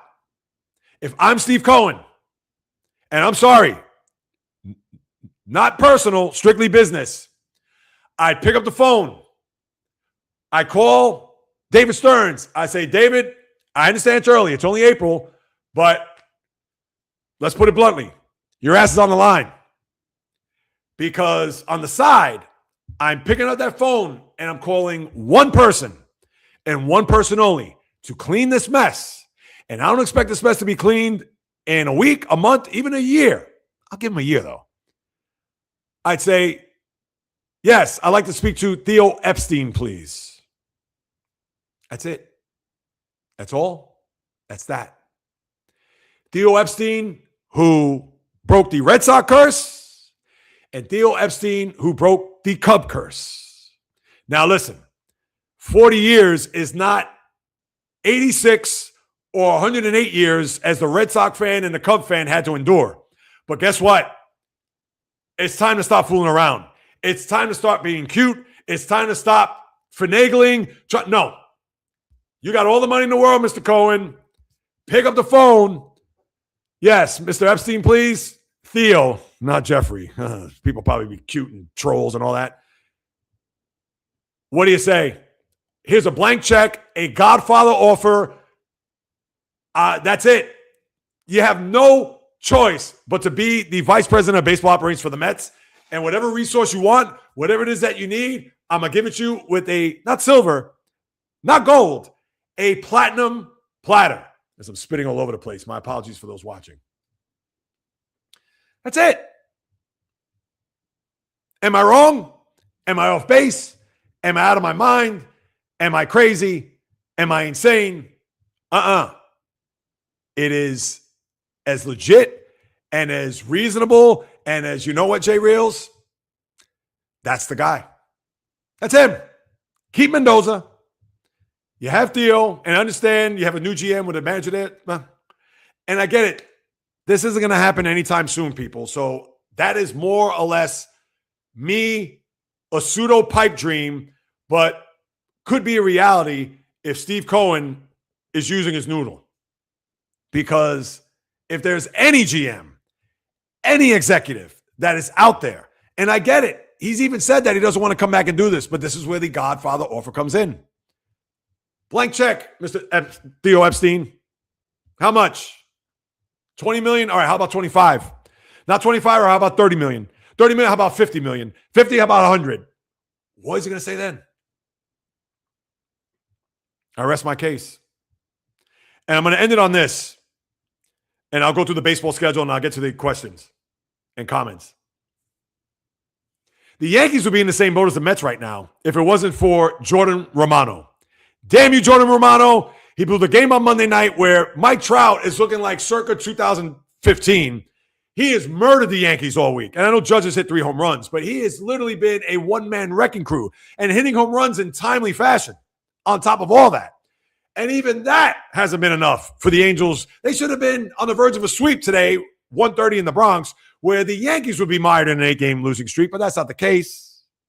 Jordan Romano might as well have me out there on the mound trying to lock down the final 3 outs in the 9th inning. Blew a 10-8 lead in the 9th on Monday and a 4-3 lead last night. Pathetic. But as far as baseball goes, and I'll rehash, I'll go through like teams and things of that nature Monday. But when we look at the schedule for the weekend, and then I'll get to the comments. Today, as I mentioned the Yankee game today, you have, I don't know if these are 4-game series. No, they're not. Yeah, Washington, Pittsburgh, KC at Detroit, San Francisco, Cincinnati, Toronto, Milwaukee, Tampa, Chicago, Texas at the Athletics, Baltimore, Cleveland. That's a 4-game series. Colorado, Houston, as Houston's trying to get out of their doldrums. Remember, they lost 8 in a row, and they beat the Rockies 2 in a row coming in. Padres have played well, and they're going for a sweep of Seattle, and Seattle has been super underachieving. Do you know San Diego's only 2 back of the Dodgers right now, and they're in the middle of a 7-game winning streak. So keep that in mind as the Padres are playing well. But when we get into the weekend tomorrow, Mets in Chicago to play the Cubs. The aforementioned Baltimore, Cleveland, Atlanta at Philly. Good series there. Tampa at Pittsburgh. Tampa playing well in first place. 5-game winning streak in their own right. San Francisco at Washington. Kansas City at the Yankees. Milwaukee at Miami. Detroit at Boston. Not bad. Detroit's won 5 in a row. And they signed Kevin McGonigal, their shortstop, 8 years, $150 million, similar to what we saw with Connor Griffin in Pittsburgh or Colt Emerson with Seattle. Getting those players signed on the dotted line before even playing a game for some. Cincinnati, Minnesota, St. Louis at Houston, LA, Colorado, and that's a 4-gamer. That's going to be San Diego at Anaheim, White Sox at Athletics, Texas at Seattle, Toronto at Arizona. And Arizona's played well too. They actually came east to Philadelphia. Oh, wait, let me get this right. New York, Philadelphia, and Baltimore, and they won 6 of 9 on that trip, which right now in the West, now who knows how long it's going to last? I'll have to wait and see.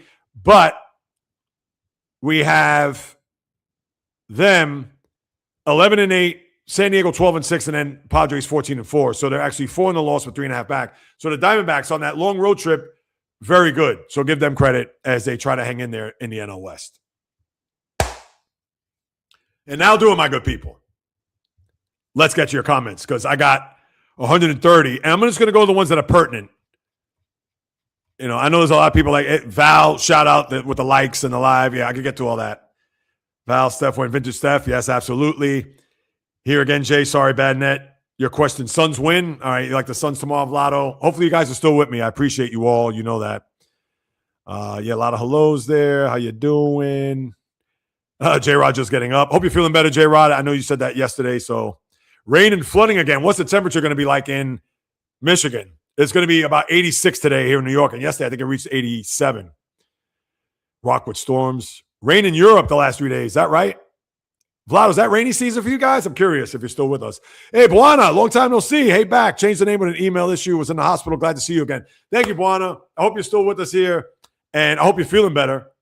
And thanks for, and yes, you were definitely a lot of good comments and questions and things of that nature. Glad to see you back. I appreciate that.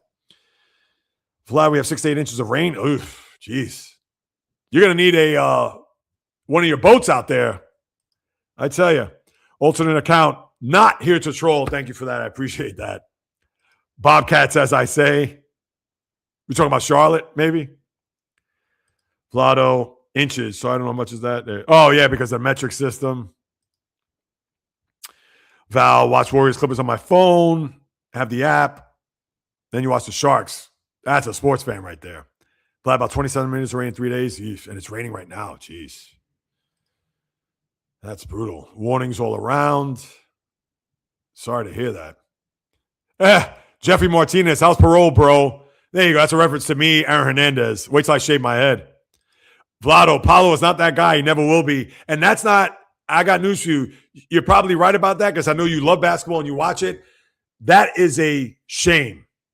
When you're a number 1 pick, number 1 overall, and his size, the guy's 6'10". The guy handles the ball. He's not a physical specimen, but the guy could do a multitude of things. Come on, man. You got to step it up. Yeah, I'm down on him. What's this, Jeffrey? No, geez. If that's who I think it is, he's going to talk to me about. Oh, yeah. I was right about Orlando. Do you remember? Yes, you were. And I'm ashamed because I thought that they were going to be built based on what they did last year. I understand playing. They got a 7 seed and they lost to the Celtics in the opening round, but I thought they would build off of that and have a bigger year. Listen, was I expecting to be a 1 or 2 seed? No, but I thought, 3 to 6. Oh, highly disappointing. Val's excited for MLB. Buana, Rockies to win it all. Could you imagine? Let's see. Over my head, yeah. That sure is. Steph is really one of the best in his 36 age. Bravo. No, listen, you can't. Listen, if anybody's going to knock Steph Curry, listen, then watch something else. You can't. Guy misses 27 games, has knee issues. I understand he played a couple of games at the end of the regular season. And yesterday, he scores 8 points in the first half, 27. Come on.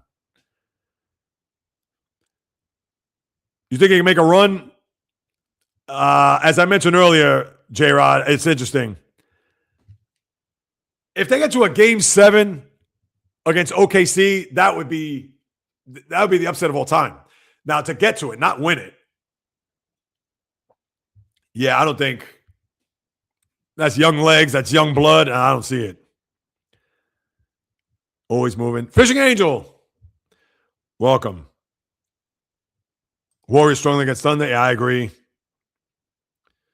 Hey, Oswego. All right, I'll throw that in there just for you. Yeah, Moses Moody, like you said. I know I'm trying to go through these fast. I know there's a ton of them. Amazon. Oh, absolutely. And like I mentioned, the novice, Adam Silver, he's probably still drunk off of what happened there last night. He's probably recovering. He's maybe eating a bacon, egg, and cheese right now as I speak. Can't stand it. Wow, that's a little strong, but I hear what you're saying there, J-Rod. Yeah, he's too buddy-buddy with the players. You can't. You can't. And I'm sure the owners don't like that either. I understand we all got to get along, etc., but I agree. I know his team. Yep, there it is. Lakers. Bio. Yes, I saw that too, which, you know what? Good for them. I mean, Cade had a collapsed lung and Luka. Good for them. I agree. Bio, that's cool. But all the time they missed, they'll be held against. Maybe. But, but then I don't think Luka could be in the MVP discussion, so will Cade. Will they win it? I don't know. To me, it's either SGA, maybe even Jokic again. Look how they closed out their season. I know season awards are 65 games intended to be. Yes, that is right, Val. You are correct. How's Luka doing? Will we ready? Well, we'll see. He's coming back from Spain tomorrow, based on what I've read. Pistons have to play the Hornets in the first round. Durant, Stewart are going to. I think so, too. I agree with you on that, J-Rod. OKC can win it all, but who knows? SA and Wemby, Denver, Boston don't like OKC. Ooh. Really? You don't? Why don't you like OKC, Vlado, if you're still with us? Yeah, Knicks, no. They have the most pressure on them by far. Rams new uniforms upcoming season. Bio, what do you know about this? Got to get my Michigan basketball natty gear. Oh, yeah. I'm surprised you haven't gotten it yet, J-Rod. Bryce Underwood throwing backwards passes in the spring game. Uh-oh. A la Patrick Mahomes behind the back and Hakeem the Dream. What's up, Hakeem? Yeah, he's been... listen, I haven't gotten on his case that much. I mentioned that last week, his sour mood. The message. Everyone keeps talking about the Pistons. Yeah, no, exactly. Listen, I haven't said anything bad about them. Denver fan, they don't have a defense. No, exactly. But no, hey, they could score, and they have Jokic. Axel, what's up, my man? Welcome. Oh, rocking the Matt Chapman as always. Or the Will Smith. Want to see the Pistons win for sure. Fishing Angel, of course. Tigers jersey for Christmas, and I haven't put it on yet. Did you get a player in the back or just plain? No number. Val, Pistons will do well. Knicks, are they good? No, Knicks are good, but after last year, firing the coach, everything I explained earlier, they got to get to a final, or at least game 6. Poor Rudy was always 30-45 from Jokic. Oh, Gobert you're talking about? Yeah. No, I agree with you that, Vlado. Minnesota isn't built to go 7 games. Yeah, I agree with that. And even if Anthony Edwards has a monster series, let's say he averages, 40 a game, how many times have you seen players go for 40 and still lose? Me too. I got a Tigers jersey. I haven't won it yet. Sure that time's coming soon. Here's a name I haven't seen in a while. Toppers. Don't know if you're still with us. I like to see Warriors get in, give OKC fits. I like to see that too, and Adam Silver would love that. Agreed.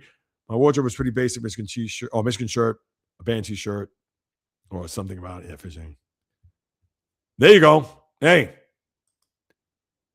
That's what you got there, J-Rod. I don't believe in Knicks. Yeah, I agree. I don't. And I want them in so bad in the second round, but I had to pump the brakes. Celtics need to win early because the longer the series goes, the more favor of him coming back. Embiid, yeah, that I agree. And nobody said how long he's going to be out, which is the other thing. How come? What is it, top secret? Is this Belichick now? Jared, are any Ohio State fans where you live? Oh, that's a good one. There is. Aha. Atlanta may be a dark horse. You like I was going to say the Heat. Vlado, you like the Hawks? I think they could be feisty. I think they, like I said before, I think they could be similar to what we saw the Pistons last year in the opening round, how they were feisty, physical, etc. But I think they'll fall short, though. The Knicks are playing to keep that team together. They have a playoff run, or that team will be broken up. Now, the thing is, I know, but they have a lot of big-time contracts on that team. Giannis coming to New York, we'll see. I give them back to back to Ohio, yeah. Ohio State sucks. Let's see what Bio has to think about. Lakers. All right, Bio, here's a big question. If both Luka and Austin Reeves are back, do you think they can win that series and win in the second round? I don't gamble, but I'm going to put some money on Bryce O'Neal winning a Heisman Trophy. Oh, okay. Bio, I like returning next year. Yes. Rank them all time. Yeah, I even argued once upon a time where he could possibly be on, which is almost wild to even say this, that Alex Ovechkin could be on hockey's Mount Rushmore. Could be. Not saying he should be. I mean, we know who the first three are. Gretzky, Bobby Orr, and Gordie Howe. Who's that last one? You may have to put Ovechkin there. And you have to do players. You're not putting goaltenders. Goaltenders is a separate Mount Rushmore. We're talking about either defensemen or everyday players. Bobby Orr, I mean, come on, defenseman. We know about Mr. Hockey and the great one. Who's that fourth guy? Right now, you know what? I would put Ovechkin there because I don't think that goal record is going to I don't think that's going to get broken. I never thought Gretzky's record would have been broken. And how many does he have now? Ovechkin career goals. Yeah, he's a long shot from 1,000, I think.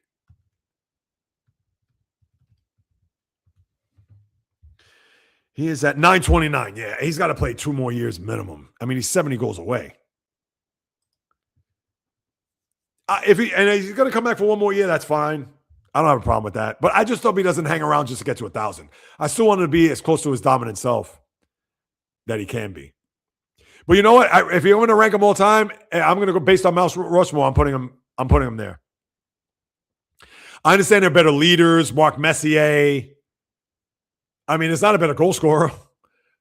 I mean, you could talk about Brett Hull. You could talk about Marcel Dion or Phil Esposito or guys like that. But the guy's over 900 goals. And he's still good. It's not like as if he played 82 games and he scored 10 goals. I mean, it's crazy when you think about it. Yeah, NBA playoffs. That is true. You're definitely right about that, the novice. Bio, that's a tough one. Alex has played so long, but hasn't had a great year in a while. Yeah, no, that's a very good question there, Bio. I would put him all time. Listen, is he better than... See, that's the thing. What about Mario Lemieux? But then Sidney Crosby has more points, and not just to be based on that, but, I mean, Mario Lemieux was, come on. I mean, the guy was, forget it. He came back from Hodgkin's disease and all that, was still dominant. And, right, if he didn't have the disease and whatever, he would have been second all time. Oh, hang on. Bryce Underwood, hell of a football player, got his head on right, helping his team accomplish it. Yeah, I know. Looking forward to it. To see how he's going to be. My man, Fuqua, a.k.a. Everyday Mets, Rhoda Penmark, Kai Bowie Bull, Minnesota Fats, Tatsuya Mai. Fun prevention. That is the Mets right now to their fan base. They certainly do that, Fuqua. I hope you stood around for my Met rant. The novice so true. The novice very true. Which star goes down for what team? Yeah. Lindor throwing games on purpose. Oh, God, can you imagine? I don't even want to think about it. Yeah, 9-9. I got to 500 there, J-Rod. Watching pregame show on NBC Sports. 4-game losing streak. Yeah. I hear you, Val. Thank you, Val. I got to go back to yours. Vic Six piece. I know. $515 million. I did see that. It's a gardening thing, meaning a plant growing. I got to think about what I said back then. Zip. Oh, here we go. Only a plant is a bunch of weeds planted by Stearns. Oh, my God. David Stearns. Zip. Cowboys restricted free agent Brandon Aubrey has until Friday sign an offer sheet with another team. Ooh. Somebody may sign him, and he's going to get paid. No forthcoming. I would think so. I know Vic put this last time. I love this. Should the Mets give up baseball and switch to cricket? Here's the bad thing about that. They can switch to cricket, and they'll be just as worse. I mean, maybe I need to start watching cricket. Getting who's the best team out there now? Jump on their bandwagon so I can see them win 1 million championships, and I can say, hey, I root for somebody that wins. Although I do have the Celtics to root for. What Cohen should say, I really messed up letting Stearns gut the team and will probably fire him. Yes. And for the guy that I mentioned, Jorge Lopez, yes. I know I had Danny Young on the brain. Danny Young was a lefty. Jorge Lopez. Thank you, Fuqua. Yeah, I don't know why I had Danny Young. That was a bad job on my part. Theo Epstein, that's the guy. Tiger Woods fighting subpoena. Yeah, I saw that. I didn't really read that fully, but yeah. I'm blaming the Mets losing on Francisco Lindor. He was fighting with Nemo about politics in a clubhouse or choking Jeff McNeil by his neck. He doesn't like Juan Soto. Yeah, if all that is true, he needs to pipe down.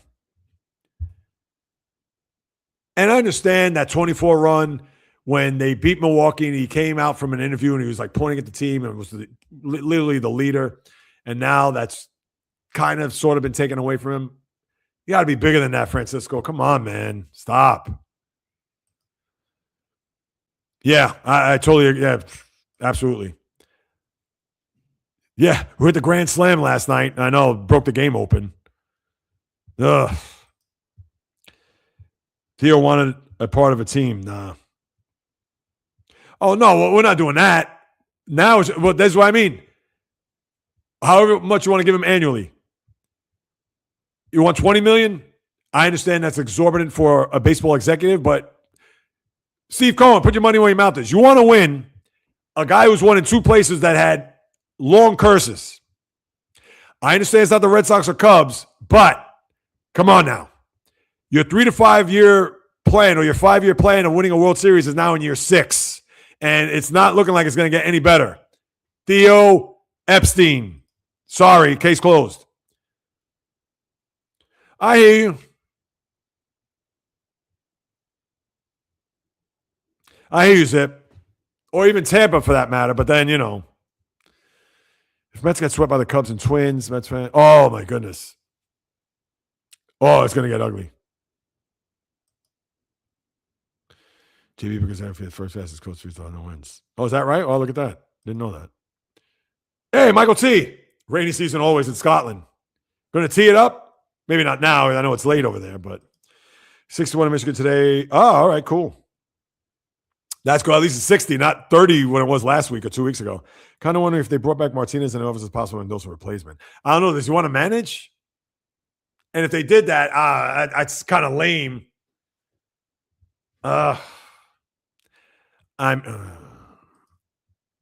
Listen, how I look at it is that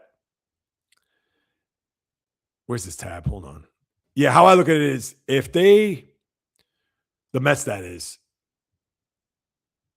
are by signing JD Martinez, if that's going to bank on their hopes to maybe be a potential manager or front office, I mean, come on. What are we doing? Wait, I'm trying to look for this thing here. Seriously, what are we doing? Let me get back to the screen here. My apologies, guys. Vixie's piece. Yeah, I know. Yeah, I saw that too. I could talk about that. Yeah, that's a bad job by the Islanders. I mean, come on, what are we doing? Why is it with my teams? My teams, come on. Steelers take forever to get a quarterback. Oh, they're waiting on Aaron Rodgers. The Celtics are the only team I can really root for. Mets, you chronicled a million times. Now the Islanders got to go through this nonsense. Oh, yeah. Game 4 loses. Yeah, trying to snap it. Wisconsin was third. The least like. Oh, is that right? Wow, 33rd state. I didn't even realize that. Good one, Vic. Your team, Val. Huh? Inducted. I know. Come on. I mean, is Mr. T in the Hall of Fame? He was the one at WrestleMania 1. I don't even remember there's a name on the back of my Tiger shirt. I think it's blank. That's cool. Bio. I don't think Lakers win first round. They haven't played in a couple of weeks together healthy. No, I hear that. Why have you seen more Dodger shorts? I tagged you on if you saw. Hey. You do.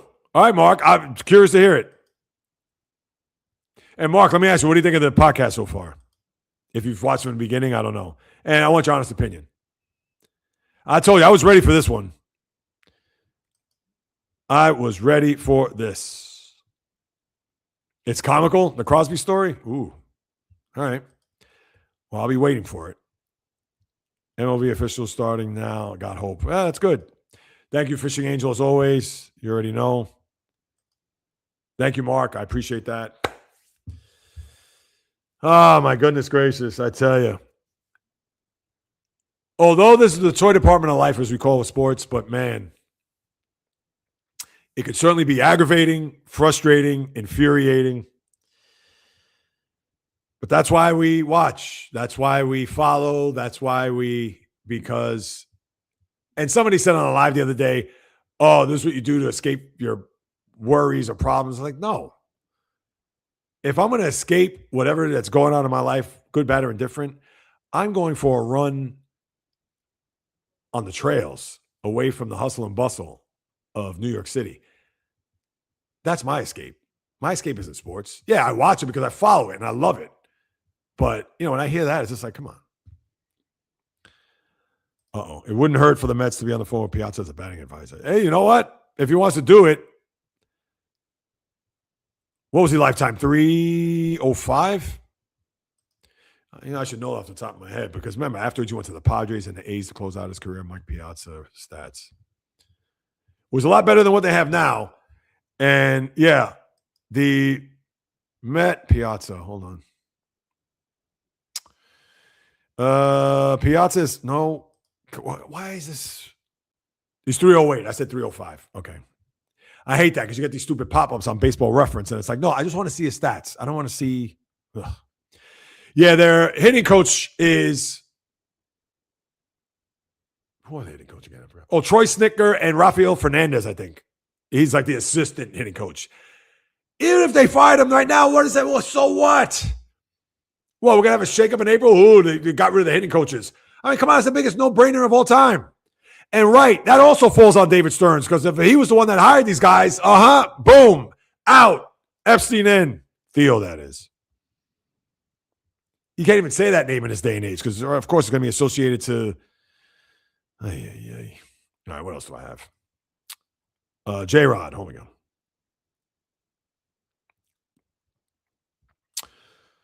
What's going on with Mike Vrabel and that sports lady? Ooh, yeah, that's ugly. Well, the sports lady, Diana Rossini, formerly of The Athletic, she resigned. So who knows what's going to happen with her next. I'm sure she'll probably either do something independent or she'll probably latch on somewhere else, maybe. But, yeah, obviously that wasn't pretty. There's actually people that have said, maybe was that you, J-Rod, that Vrabel should be fired? Now, listen, it's with a member of the media. This is almost a situation like Ime Udoka / Sharon Moore, not to bring that up. But again, this is a reporter. This isn't somebody that's on the payroll or on the team where you can't have these type of relationships with. But the guy is married, so is she. And Vic, yes, I have some merch, but I got others coming down the pike. Hopefully by the time we get to next month. But I do have T-shirts. Here's one in particular. I know you can't really see it that well. JAYREELZ in here on the back. You'll see it. I don't know if you can check it out. I know I got to get up probably. There you go. So, yeah. If you want, I have a t-shirt with the logo on the back. I have a t-shirt without the logo on the back. But if you want, hit me up. Send me an email, the JAYREELZpodcast@gmail.com. I think the lady resigned. Yes, it's very good there, Val. I mean, who knows? Maybe they fired her or whatever. It was mutual. Look what he did with the team in Italy. Oh, Piazza? Yeah, he wasn't on that staff, though, right? Who was the manager of the Italy team this? I think he was the manager of the last WBC. Bring Bobby V back. You know what? Why not? At this point, I mean, anything will help. I seen she was forced to leave her job, but that's all I heard. Yeah, it certainly was a bad optic, that's for sure. J-Rod. Crosby visited his friends in middle of nowhere, not a hockey town. At the time, he was the next one. So you playing around a bartender so you know who he was and nobody knew. Oh, is that right? Yeah, Crosby is that type of guy where unless you see him and you know who he is, he's not a visible star. I mean, amongst hockey and good sports fans, but Sidney Crosby could walk down Fifth Avenue in Manhattan and maybe gets one or two people. Hey. Oh, I love this question. Positive thought for the weekend.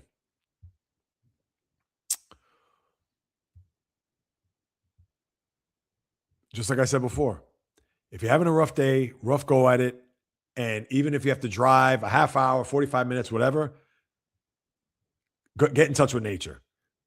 Go hike on a trail. If you like to run on a trail. Just get out. Get some sunlight. Just get air, fresh air in sunlight, because that will improve your mood like that.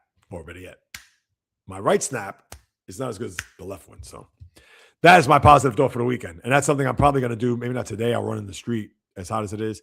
Maybe Saturday morning. Saturday's going to be a busy day, but no, I know it's not a more situation. It's totally different. It's way different, but I was trying to use that as an example. It's a bad one, but me and Fish say you want one. How much, sir? Oh, I appreciate that, J-Rod. This shirt here with the logo on the back is $25, and the other one without the logo is $20. And I have it in black, white, and gray, but it's called cement. So if you want, I'll take pictures. I'll send them to you, if anything. My sheriff's deputy friend.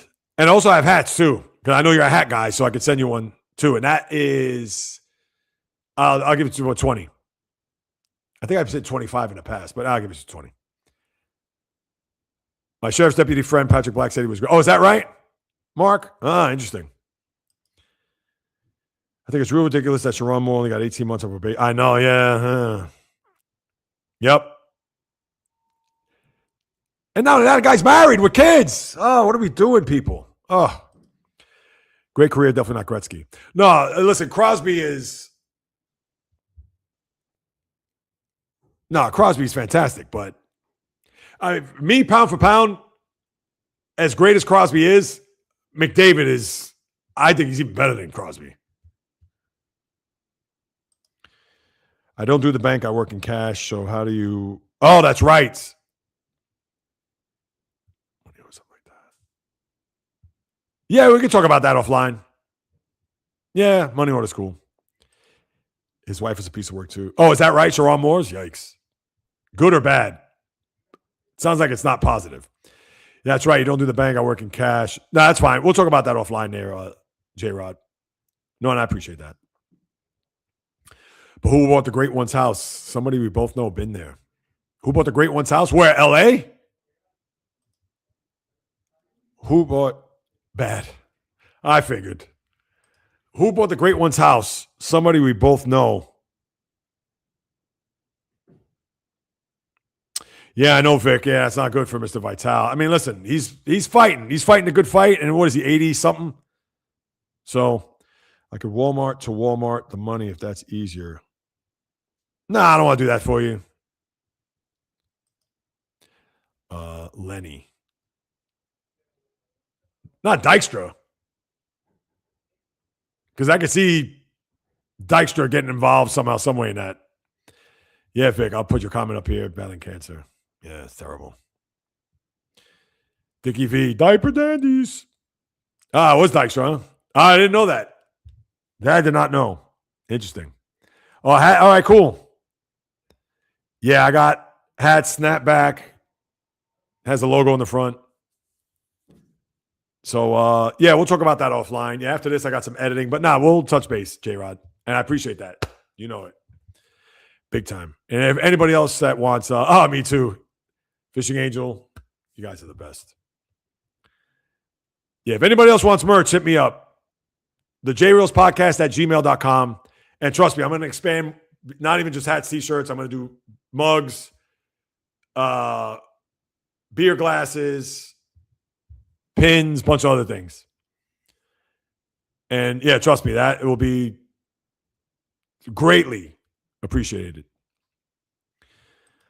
All right, let's see. Any other sports news before I sign off? Because now, I've been drinking water, but my mouth is dry. Lord knows, I know I've said a lot here today. But you know what? This is why I'm here. And thank God, thank God you guys and gals are here with me too. And that's why it goes without saying how much I appreciate you all. No, I want this. Yeah, Luka Cunningham won appeal, eligible for awards. Yeah, about Ovechkin. Yeah. Yeah, ESPN has this article inside the end of the Ja Morant era in Memphis. I want to read that.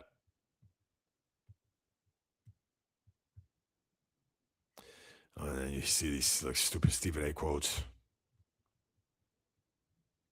All right. Yeah, I think that'll do it, people. I'm just checking to see what else is going on. All right, that's it. Let me get back to your comments. Oh, I see a few before I sign off. What's this, Chapman coming up? Oh, that's right. The game's getting ready to start, no? When the link comes, I'll buy. Oh, thanks, Mark. Post the link. Yeah, I should have it up on my website. That's what I should do.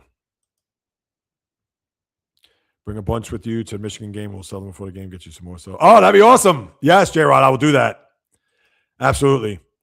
David Stearns over the last 3 years signing players that nobody wants and throwing things at the wall hoping it sticks. I know. Luke Weaver. I mean, it's like if you're a celebrity or a coach, you got to slap on the wrist. That's it's absolutely right. I will, Fishing Angel, you know. And thank you, Fishing Angel. I appreciate that. And Val, absolutely.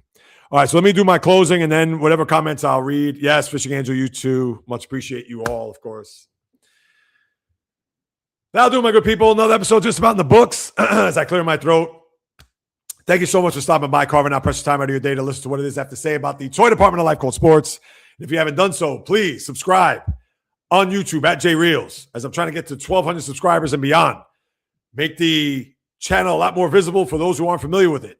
True sports talk, real sports talk, passionate sports talk. None of this clickbait, rage bait garbage. None of that. And if you couldn't tell over the last hour and whatever, almost 2 hours, then you know what? You got to go back and re-listen to it or come back on Monday to find out for yourself, or just watch the channel over the weekend as I give you my NHL predictions. So we got that cooking. I'm also on Apple, Spotify. Throw me a few stars, write a review. I'd greatly appreciate it. If you want to hit me up with any questions, comments, suggestions, you could do so at the following: Instagram, TikTok, Facebook, the JAYREELZ Podcast, or JAYREELZ on Instagram. JAYREELZ1, just the number on Twitter. JAYREELZ1, just the number on Twitch. The old-fashioned way to JAYREELZ Podcast at gmail.com. I'll be more than happy to follow up with you guys and gals, because whether you do or do not know, this is what I love to do, people. In the blood and the DNA, talking sports is birth. And as long as I sit in front of this microphone and camera, I promise I'll deliver nothing but passion, fire, energy, fury, with my thoughts, opinions, critiques, praise, analysis, feelings on anything and everything that happens on all of the diamond, ice, gridiron, hardwood, golf course, racetrack, tennis court, boxing ring, octagon, you name it. From my lips to yours, from my heart to your soul, from where I am to wherever you are. The JAYREELZ Podcast always comes live, correct, directed, and in full effect. From the South Bronx, the South Beach, the South Central, the South Pacific, and all points beyond, peace, love, and God bless everybody. Enjoy the rest of your Thursday. Enjoy your weekend. I appreciate you all. You know this. And until next time on the JAYREELZ Podcast, on the foot, baby. And for everybody else here, yeah, great day. I have some ideas. Some are good, some are bad. All right. Before you Google Wayne, bought it back for $5 million. Thank you, Mark. That's a good one. Yes, J-Rod, to you too. JAYREELZ mugs, Vic, hit me up, JAYREELZpodcast at gmail.com. I'll definitely have that. I like giving some info on the go to every. Oh, all right. I appreciate you guys. Thank you so much. And yeah, the JAYREELZ podcast at gmail.com or hit me up, JAYREELZ podcast or JAYREELZ on Instagram, whatever floats your boat. I appreciate you all. Thank you guys. One love, bio. You know it. Until next time on The Flip.